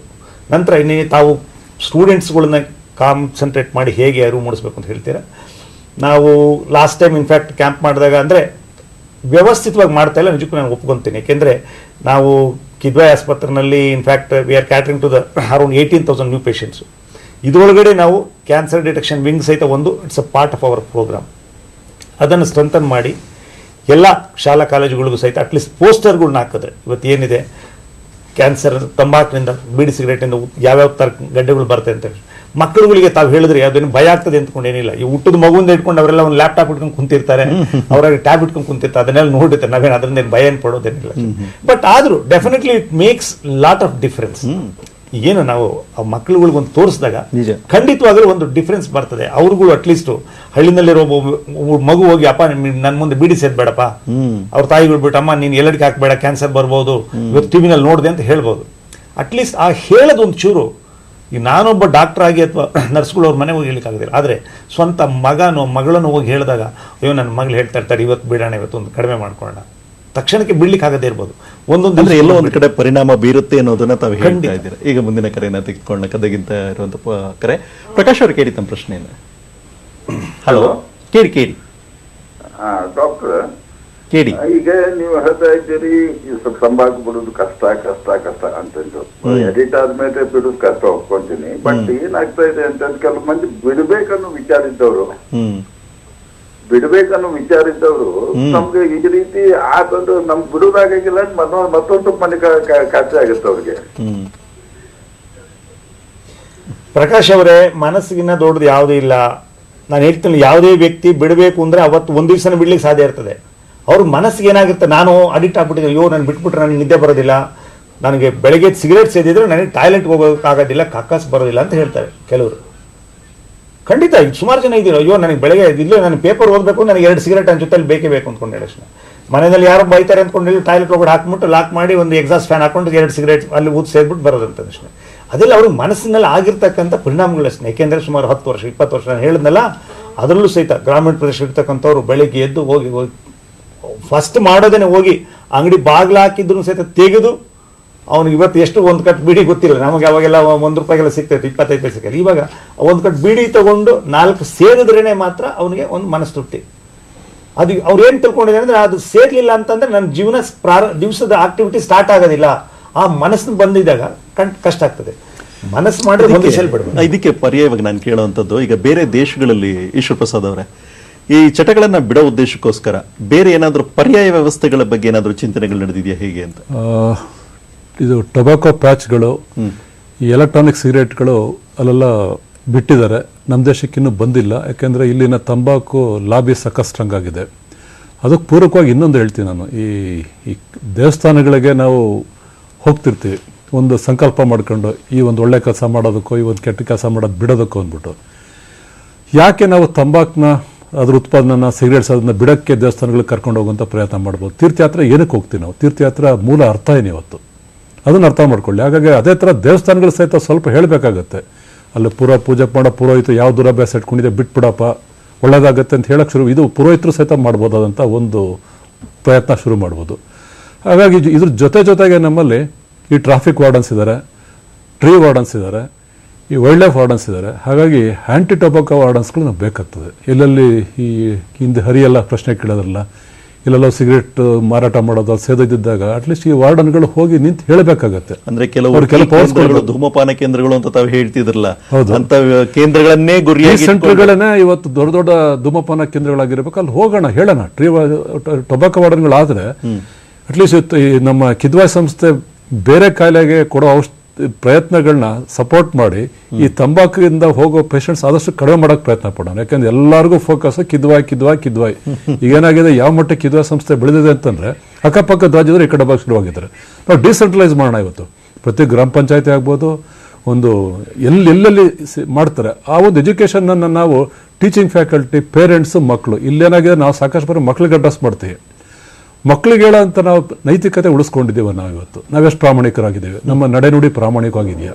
ಕೈಲಿ ಸಿಗರೇಟ್ ಹಿಡ್ಕೊಂಡು, ಕೈಲೊಂದು ಬಾಟ್ಲ್ ಹಿಡ್ಕೊಂಡು ಮಕ್ಕಳೇ ಸಿಗರೇಟ್ ಸೇದಬೇಡಿ, ಹೆಂಡ ಕುಡಿಬೇಡಿ ಅಂತ ಹೇಳುವಂಥ ಪರಿಸ್ಥಿತಿಯಲ್ಲಿ ನಾವಿದ್ದೀರ. ಈಗ ಮುಂದಿನ ಕರೆಯನ್ನ ತೆಗೆದುಕೊಳ್ಳೋಣ. ನುಗ್ಗೇಹಳ್ಳಿಯಿಂದ ಇರುವಂತ ಕರೆ. ವೆಂಕಟೇಶ್ ಅವರು ಕೇಳಿ ತಮ್ಮ ಪ್ರಶ್ನೆಯನ್ನ. ಸರ್ ಕೇಳಿ. ನಮಸ್ಕಾರ ಸರ್. ಈಗ ಕಿದ್ವಾಯ್ ಹಾಸ್ಕೊಂಡ್ರೆ ಜನಗಳು ಬಹಳ ಹೆದರ್ತಾರೆ ಸರ್, ಅದೊಂದು. ಆಮೇಲೆ ಈ ಪ್ರತಿನಿತ್ಯ ನಮ್ಮ ಟಿವಿಗಳಲ್ಲಿ ಧೂಮಪಾನ ಮತ್ತೆ ಈ ಕುಡುಗು ಹಾನಿಕರ ಅಂತ ಪ್ರತಿನಿತ್ಯ ಸನ್ನಿವೇಶ ಬಂದ್ರೆ ಮನೆಗಳಲ್ಲಿ ಹೆಡ್ತಿ ಮಕ್ಕಳೆಲ್ಲ ನಾವು ನೋಡ್ತಾ ಇರ್ತೀವಿ. ಅದು ನೋಡ್ಬೇಕಾದ್ರೆ ಅವ್ರು ಹೆಡ್ತಿ ಮಕ್ಕಳನ್ನ ಅರ್ಥ ಮಾಡ್ಕೋಬಹುದು. ಆಮೇಲೆ ಏನಾದ್ರು ಒಂದ್ ಸ್ವಲ್ಪ ಕಿದ್ವಾಯ್ ಹೋಗ್ಬಿಟ್ಟು ಹಿಂಗಾದ್ರೆ ಕಿದ್ವಾಯ್ ಬೇಡ ಕಣಪ್ಪ ಅಂತಾರೆ. ಆಮೇಲೆ ಕಿದ್ವಾಯ್ದಂತ ಫೆಸಿಲಿಟಿನ ಬಳಸ್ಕೊಳಲ್ಲ. ಪ್ರಾರಂಭದಲ್ಲಿ ಹೋಗಲ್ಲ. ಗೊತ್ತಾಯ್ತು. ಆ ಪ್ರಾರಂಭದಲ್ಲಿ ಹೋದಾಗ ಅವ್ರು ಏನೋ ಒಂದು ಮಾಡ್ತಾರೆ. ಅಲ್ಲಿ ತುಂಬಾ ಗೊತ್ತಾಯ್ತು. ದೇವಸ್ಥಾನ ಇದ್ದಂಗೆ ಕಿದ್ವಾಯಿ ನಿಮ್ಮಂಗೆ ಉತ್ತರವನ್ನ ನೀಡ್ತಾರೆ ವೆಂಕಟೇಶ್. ಈಗ ಆ ತರದಲ್ಲಿ ವೆಂಕಟೇಶ್, ತಮಗಲ್ಲ ಯಾವುದೇ ವ್ಯಕ್ತಿಗೆ ಕೆಲವರು ಬರ್ತಾರೆ, ಡಾಕ್ಟ್ರೆ ನೀವು ಕೇಳಿದಷ್ಟು ದುಡ್ಡು ಕೊಡ್ತೀವಿ, ನಿಮ್ಮ ಆಸ್ಪತ್ರೆಗೆ ದೇಣಿಗೆ ಕೊಡ್ತೀವಿ, ಬಟ್ ನಿಮ್ಮ ಆಸ್ಪತ್ರೆ ಒಳಗಡೆ ಬರೋದಿಲ್ಲ ಅಂತಾರೆ. ಯಾಕೆಂದ್ರೆ ಅವ್ರಿಗೆ ಭಗವಂತ ದೇವರ ಹತ್ರ ಆಶೀರ್ವಾದ ಪಡ್ಕೊಂಡ್ಬಿಟ್ಟಿದ್ದಾರೆ, ನನಗೆ ಕ್ಯಾನ್ಸರ್ ಬರಲ್ಲ, ನಾನು ಕ್ಯಾನ್ಸರ್ ಆಸ್ಪತ್ರೆಗೆ ಬರಲ್ಲ ಅಂದ್ಕೊಂಡು. ಇನ್ನೂ ಕೆಲವರು ಹೇಳ್ತಾರೆ, ನಮ್ಮ ಪಕ್ಕದ ಮನೆಯವ್ರು ಯಾರೋ ಇದ್ದು ಅವ್ರು ನೋಡೋಕ್ಕೋಸ್ಕರ ಬಂದಿದ್ದು ಕಿದ್ವಾ ಆಸ್ಪತ್ರೆಗೆ ಅಂತ ಹೇಳ್ತಾರೆ. ಅವ್ರ ಪಕ್ಕದ ಮನೆಯವ್ರು ಯಾರಿಲ್ಲ, ಅವರೇ ಕ್ಯಾನ್ಸರ್ ಪೇಷಂಟ್ ಇರ್ತಾರೆ. ಇನ್ನೂ ವಿಪರ್ಯಾಸ ಅಂದರೆ ಕೆಲವರು ಬರ್ತಾರೆ, ಸ್ವಾಮಿ ನಮ್ಮ ಪಕ್ಕದ ಮನೆಯವರು ಇವ್ರಿಗೇನೋ ತೊಂದರೆ ಆಗಿದೆ ಸುಮಾರು ದಿವಸ ಅಂತ ಹೇಳ್ತಾರೆ. ಪಕ್ಕದ ಮನೆಯವ್ರು ಯಾರು ಇರಲ್ಲ, ಸ್ವಂತ ಅತ್ತೆ ಮಾವನೋ ಇಲ್ಲ ತಂದೆ ತಾಯಿನೋ ಇರ್ತಾರೆ. ಯಾಕೆಂದರೆ ಅವ್ರಿಗೆ ಭಯ ಅಂದರೆ, ನಾನು ಆ ವ್ಯಕ್ತಿನ ಭಯಲ್ಲ, ಅವ್ರಿಗೆ ಭಯ, ನನ್ನ ತಂದೆ ತಾಯಿಗೆ ಕ್ಯಾನ್ಸರ್ ಇದೆ ಅಂತ ಹೇಳಿದ್ರೆ ಪಕ್ಕದ ಮನೆಯವ್ರಲ್ಲಿ ಹೇಳ್ಕೊಂಡು ಹೆದರ್ಕೊತಾರೆ, ಏನು ಕರ್ಮ ಮಾಡ್ದೋ ಇದ್ದಾರೆ ಇವ್ರಿಗೆ, ಅದು ಕ್ಯಾನ್ಸರ್ ಬಂದಿದೆ, ಇವನೇನೋ ಮೋಸ ಮಾಡಿಬಿಟ್ಟಿದೆ, ಅದು ಕ್ಯಾನ್ಸರ್ ಬಂದಿದೆ ಅಂತೇಳಿ. ಕ್ಯಾನ್ಸರು ಯಾರಿಗೆ ಯಾವ ಭಾಗದಲ್ಲಿ ಬೇಕಾದರೂ ಬರ್ಬೋದು. ಅಂದರೆ ನಾವು ಮಾಡಬೇಕಾಗಿರೋದೇನಪ್ಪ ಅಂದರೆ ಆರಂಭಿಕ ಹಂತದಲ್ಲಿ ಬನ್ನಿ. ಸುಮ್ಮನೆ ಕಿದ್ವಾಯಿ ಆಸ್ಪತ್ರೆ ಇರ್ಬೋದು ಅಥವಾ ಬೇರೆ ಪ್ರೈವೇಟ್ ಹಾಸ್ಪಿಟ್ಲ್ಗಳು ಇರ್ಬೋದು, ಯಾರು ತಾನೇ ಏನು ಮಾಡೋಕ್ಕೆ, ನೀವು ಬರೋದೇ ಅಡ್ವಾನ್ಸ್ ಸ್ಟೇಜಲ್ಲಿ ಬಂದಿರ್ತೀರ. ಇವತ್ತು ನಾನು ಹೇಳಿದಾಗ 80% ಜನಗಳು ಬರೋದೇ ಸ್ಟೇಜ್ 3 ಸ್ಟೇಜ್ 4 ಬಂದಿರ್ತೀರ. ಆರಂಭಿಕ ಹಂತದಲ್ಲಿ ಬಂದು ಪತ್ತೆ ಹಚ್ಕೊಳ್ಳಿ. ನಾವು ಒಂದು ಬೀಗರೂಟ ಮಾಡೋದಕ್ಕೇ 3 ಲಕ್ಷ ಖರ್ಚು ಮಾಡಿದ್ವಿ ಅಂತ ಹೇಳ್ತೀವಿ, 30,000 ರೂಪಾಯಿಂದೊಂದು ಫೋನ್ ಇಟ್ಕೊಂಡಿರ್ತೀವಿ, 2 ಲಕ್ಷ ರೂಪಾಯಿ ಚೈನ್ ಹಾಕ್ಕೊಂಡಿರ್ತೀವಿ. ಆದರೆ ವರ್ಷಕ್ಕೆ 2,000 ರೂಪಾಯಿ ಕೊಟ್ಕೊಂಡು ಪರೀಕ್ಷೆ ಮಾಡಿಸ್ಕೊಂಡ್ರೆ ನನಗೆ BP ಇದೆಯಾ, ಶುಗರ್ ಇದೆಯಾ, ಬೇರೆ ಏನಾದರೂ ಕಾಯಿಲೆಗಳಿದೆಯಾ. BP ಶುಗರ್ ಕಾಯಿಲೆಗಿನ್ನ ಕ್ಯಾನ್ಸರ್ ಕಾಯಿಲೆ ಉತ್ತಮ, ದಯವಿಟ್ಟು ತಿಳ್ಕೊಳ್ಳಿ. ಯಾಕೆಂದರೆ ಕ್ಯಾನ್ಸರ್ ಬಂದರೆ ಪೂರ್ಣವಾಗಿ ಗುಣಪಡಿಸ್ಬೋದು. ನಮ್ಮ ಕಿದ್ವಾಯಿ ಆಸ್ಪತ್ರೆನಲ್ಲೇ ಸುಮಾರು 18,000 ಜನದಲ್ಲಿ 500ರಿಂದ 600 ಜನ ಮಕ್ಕಳುಗಳು ಬರ್ತಾರೆ. ಆ ಮಕ್ಕಳುಗಳಲ್ಲಿ ಕ್ಯಾನ್ಸರ್ಲಿ ಕಂಪ್ಲೀಟ್ ವಾಸಿಯಾಗಿ ಇವತ್ತು ಡಾಕ್ಟ್ರುಗಳಾಗಿ, ಇಂಜಿನಿಯರ್ಗಳಾಗಿ, ಹೊರದೇಶಗಳು ಸೆಟ್ಲಾಗಿ ಇರ್ತಕ್ಕಂಥ ನಿದರ್ಶನಗಳಿದೆ. 90% ಮಕ್ಕಳು ಬರೋ ಕ್ಯಾನ್ಸರ್ಗಳು ವಾಸಿ ಆಗ್ತವೆ. ಆದರೆ ಏನಾಗ್ತದೆ, ಜನಗಳು ಬರೋದಿಲ್ಲ ಅಡ್ವಾನ್ಸ್ ಸ್ಟೇಜ್. ಇದ್ರ ಜೊತೆಗೆ ಈಗ ನಾನು ಮುಖ್ಯವಾಗಿ ಕೇಳುವಂಥದ್ದು, ನೀವು ಹೇಳ್ತಾ ಇದ್ದೀರಾ ಮನಸ್ಸು ಮುಖ್ಯ ಅಂತ ಅಂದ್ಬಿಟ್ಟು. ಕೆಲವು ಸಂದರ್ಭದಲ್ಲಿ ಮನಸ್ಸು ಮುಖ್ಯ, ಆದರೆ ಸ್ವಯಂ ನಿಯಂತ್ರಣ ಕಳ್ಕೊಂಡ್ಬಿಟ್ಟಿರ್ತಾರೆ. ಹಾಗಾಗಿ ಈ ವ್ಯಸನ ಮುಕ್ತ ಕೇಂದ್ರಗಳು ಅವ್ರಿಗೇನಾದ್ರು ಮುಕ್ತಿ ಕೊಡೋದಕ್ಕೆ ಸಾಧ್ಯತೆಗಳಿದೆಯಾ, ಹೇಗೆ ಅಂತ? ಖಂಡಿತ ಇದೆ. ಏನಾಗಿದೆ, ನಮ್ಮ ಪಕ್ಕದ ನಿಮ್ಯಾನ್ಸ್ ಆಸ್ಪತ್ರೆಯಲ್ಲಿ ಸಹಿತ ಈ ಡಿ ಅಡಿಕ್ಷನ್ ಸೆಂಟರ್ಗಳಿದೆ. ಅವರಲ್ಲಿ they have got trained staffs, counsellors ಇರ್ತಾರೆ. ಏಕೆಂದರೆ ಯಾವುದೇ ಒಬ್ಬ ವ್ಯಕ್ತಿ ನಾವು ಸುಮ್ಮನೆ ಬ್ರ್ಯಾಂಡ್ ಮಾಡ್ಲಿಕ್ಕಾಗೋದಿಲ್ಲ. ಇಲ್ಲಪ್ಪ ಅವನು ಆಲ್ಕೋಹಾಲಿಗೆ ಅಡಿಕ್ಟ್ ಆಗ್ಬಿಟ್ಟಿದ್ದಾನೆ, ಸಿಗರೇಟ್ಗೆ ಅಡಿಕ್ಟ್ ಆಗ್ಬಿಟ್ಟಾನೆ, ಅವನಿಗೆಲ್ಲ ಇರ್ತಕ್ಕಂಥ ಅವನಲ್ಲಿ ಅಥವಾ ಅವನು ಸಂಸಾರಿಕ ಇದಿರ್ಬೋದು ಅಥವಾ ವೈಯಕ್ತಿಕವಾದ ತೊಂದರೆಗಳಿರ್ಬೋದು, ಅದನ್ನು ಏನಂತ ಅಡ್ರೆಸ್ ಮಾಡಿ ಕೆಲವಷ್ಟು ಸರಿ ನಾವು ಮೆಡಿಸಿನ್ ಸಹಿತ ಸ್ಟಾರ್ಟ್ ಮಾಡಬೇಕಾಗ್ತದೆ. ಹಾಗೆ ಮಾಡಿದಾಗ ಅವ್ರನ್ನ ಖಂಡಿತ ಅವ್ರನ್ನ ಅಂದರೆ ಅದರಿಂದ ಬಿಡಿಸ್ಬೋದು.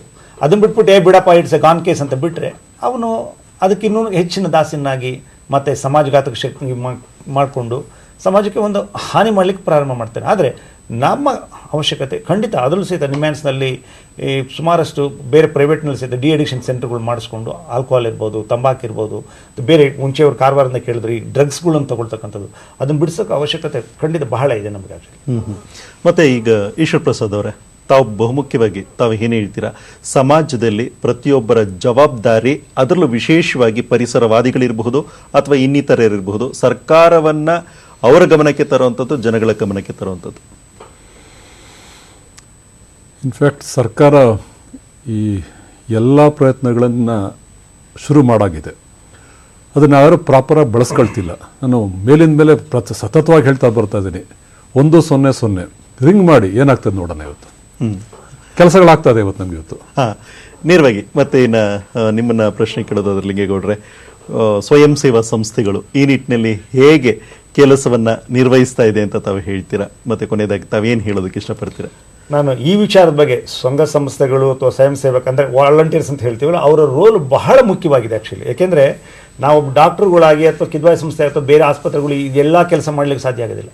ನಮಗೊಬ್ಬರು ಈಶ್ವರ್ ಪ್ರಸಾದ್ ಅವರು ಅಥವಾ ಒಬ್ಬ ಲಿಂಗೇಗೌಡ ಕೆಲಸ ಮಾಡೋದಲ್ಲ, ವಾಲಂಟಿಯರ್ಸ್ಗಳು ಅವರಾಗಿ ಅವ್ರು ಬಂದು ಇವತ್ತು ನಾವೇನು ಈ ವರ್ಷ ಪೂರ್ತಿ ನಾವು ಈ ವಿಶ್ವ ತಂಬಾಕು ರಹಿತ ದಿನಾಚರಣೆ ಆಚರಿಸ್ಮನೆ ಮಾಡಬೇಕು ಅಂದ್ಕೊಂಡಿದ್ದೀವೋ, ಅದರಲ್ಲಿ ಎಲ್ಲ ವಾಲಂಟಿಯರ್ಸ್ಗಳು ಸಂಘ ಸಂಸ್ಥೆಗಳು ಕೈ ಜೋಡಿಸಿದಾಗ definitely we can make a difference in the society. ಇಲ್ಲಾಂದರೆ ಒಂದು ದಿವಸ ಕಾರ್ಯಕ್ರಮ ಮಾಡಿದ್ವಿ, ನಾಳೆ ಬೇಡಪ್ಪ ಅಂತ ತಕ್ಷಣ ನಾವು ನಡ್ಕೊಂಡು ಹೋಗ್ಬೇಕಾದ್ರೆ ಅಟ್ಲೀಸ್ಟ್ ಯಾರು ಸಿಗರೇಟ್ ಸೇತಿದಾಗ ಅಟ್ಲೀಸ್ಟ್ ಒಂದು 30 ಸೆಕೆಂಡ್ ಅಥವಾ 1 ನಿಮಿಷ ನಿಂತ್ಕೊಂಡು, ಮಾರ್ಯಾರೆ ದಯವಿಟ್ಟು ಬೇಡಿ, ಇದು ನಿಮ್ಗೆ ಹಾನಿಕರ ಆಗ್ತದೆ, ಇದು ತೊಂದರೆ ಅಂತಂದಾಗ ಅವನು ನೀನು ಯಾರು ಮಾರ್ಯ ಅಂತ ಹೇಳ್ತಾನೆ. ಅಂದರೆ ನೆಕ್ಸ್ಟ್ ಮೂಮೆಂಟ್ ಹೇಳ್ತಾನೆ, ಇವನು ಯಾಕೆ ನನಗೆ ಬಂದು ಹೇಳ್ದ, ನನಗೆ ಬಂದು ಯಾಕೆ ಹೇಳ್ದ, ಇದರಿಂದ ಏನು ತೊಂದರೆ ಅಂತೇಳಿ ಒಂದು ಸ್ವಲ್ಪನಾದರೂ ಅರಿವಾಗ್ತದೆ. ಅದನ್ನು ನಾವು ಪ್ರತಿಯೊಬ್ಬ ವ್ಯಕ್ತಿ, ಸಮಾಜದ ವ್ಯಕ್ತಿ ಸಂಘ ಸಂಸ್ಥೆಗಳು ಎಲ್ಲದೂ ಸಹ ಮಾಡಿದಾಗ ಮಾತ್ರ ಪರಿಣಾಮಕಾರಿಯಾಗಿ ನಾವು ಈ ವಿಶ್ವ ತಂಬಾಕು ರಹಿತ ದಿನಾಚರಣೆ ಇವತ್ತು ಏನು ಆಚರಿಸ್ತಾ ಇದೀವೋ ನಿತ್ಯವಾಗಿ ಆಚರಣೆ ಮಾಡಬೇಕು ಅನ್ನೋದೇ ನಮ್ಮ ಮೂಲ ಉದ್ದೇಶ.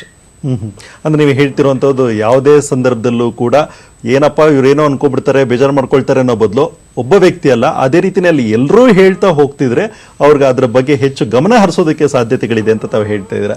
ವೀಕ್ಷಕರೇ, ಒಟ್ಟಿನಲ್ಲಿ ವಿಶ್ವ ತಂಬಾಕು ರಹಿತ ದಿನದ ಹಿನ್ನೆಲೆಯಲ್ಲಿ ನಾವು ತಂಬಾಕಿನಿಂದ ಆಗುವಂತಹ ದುಷ್ಪರಿಣಾಮಗಳು ಏನು ಅನ್ನೋದ್ರ ಬಗ್ಗೆ ಸ್ವಯಂ ನಾವು ಅರ್ಥ ಮಾಡ್ಕೊಳ್ಬೇಕಾಗಿದೆ. ಈ ನಿಟ್ಟಿನಲ್ಲಿ ಜನಜಾಗೃತಿ ಮೂಡಿಸೋ ಉದ್ದೇಶಕ್ಕೋಸ್ಕರ ಹೆಚ್ಚೆಚ್ಚು ಇವತ್ತಷ್ಟೇ ಅಲ್ಲ ಪ್ರತಿದಿನ ನಾವೆಲ್ಲರ ಜೊತೆನಲ್ಲೂ ವಿಷಯಗಳನ್ನು ಹಂಚಿಕೊಳ್ಬೇಕಾಗಿದೆ. ಈ ನಿಟ್ಟಿನಲ್ಲಿ ಹೆಚ್ಚಿನ ಮಾಹಿತಿಯನ್ನು ನೀಡಿದಂಥವರು ಇಂದು ಕಿದ್ವಾಯಿ ಸ್ಮಾರಕ ಗ್ರಂಥಿ ಸಂಸ್ಥೆಯ ನಿರ್ದೇಶಕರಾದಂತಹ ಡಾಕ್ಟರ್ ಕೆ ಬಿ ಲಿಂಗೇಗೌಡ ಅವರು, ಹಾಗೆಯೇ ಪರಿಸರವಾದಿ ಈಶ್ವರ ಪ್ರಸಾದ್ ಅವರು. ಇವರಿಬ್ಬರಿಗೂ ಸಹ ನಾವು ನಮ್ಮ ದೂರದರ್ಶನದ ಪರವಾಗಿ ಹಾಗೂ ನಮ್ಮೆಲ್ಲ ವೀಕ್ಷಕರ ಪರವಾಗಿ ಅನಂತ ಧನ್ಯವಾದಗಳನ್ನು ಹೇಳ್ತಾ ಕಾರ್ಯಕ್ರಮವನ್ನು ಮುಗಿಸ್ತಾ ಇದ್ದೇವೆ. ನಮಸ್ಕಾರ. ನಮಸ್ಕಾರ.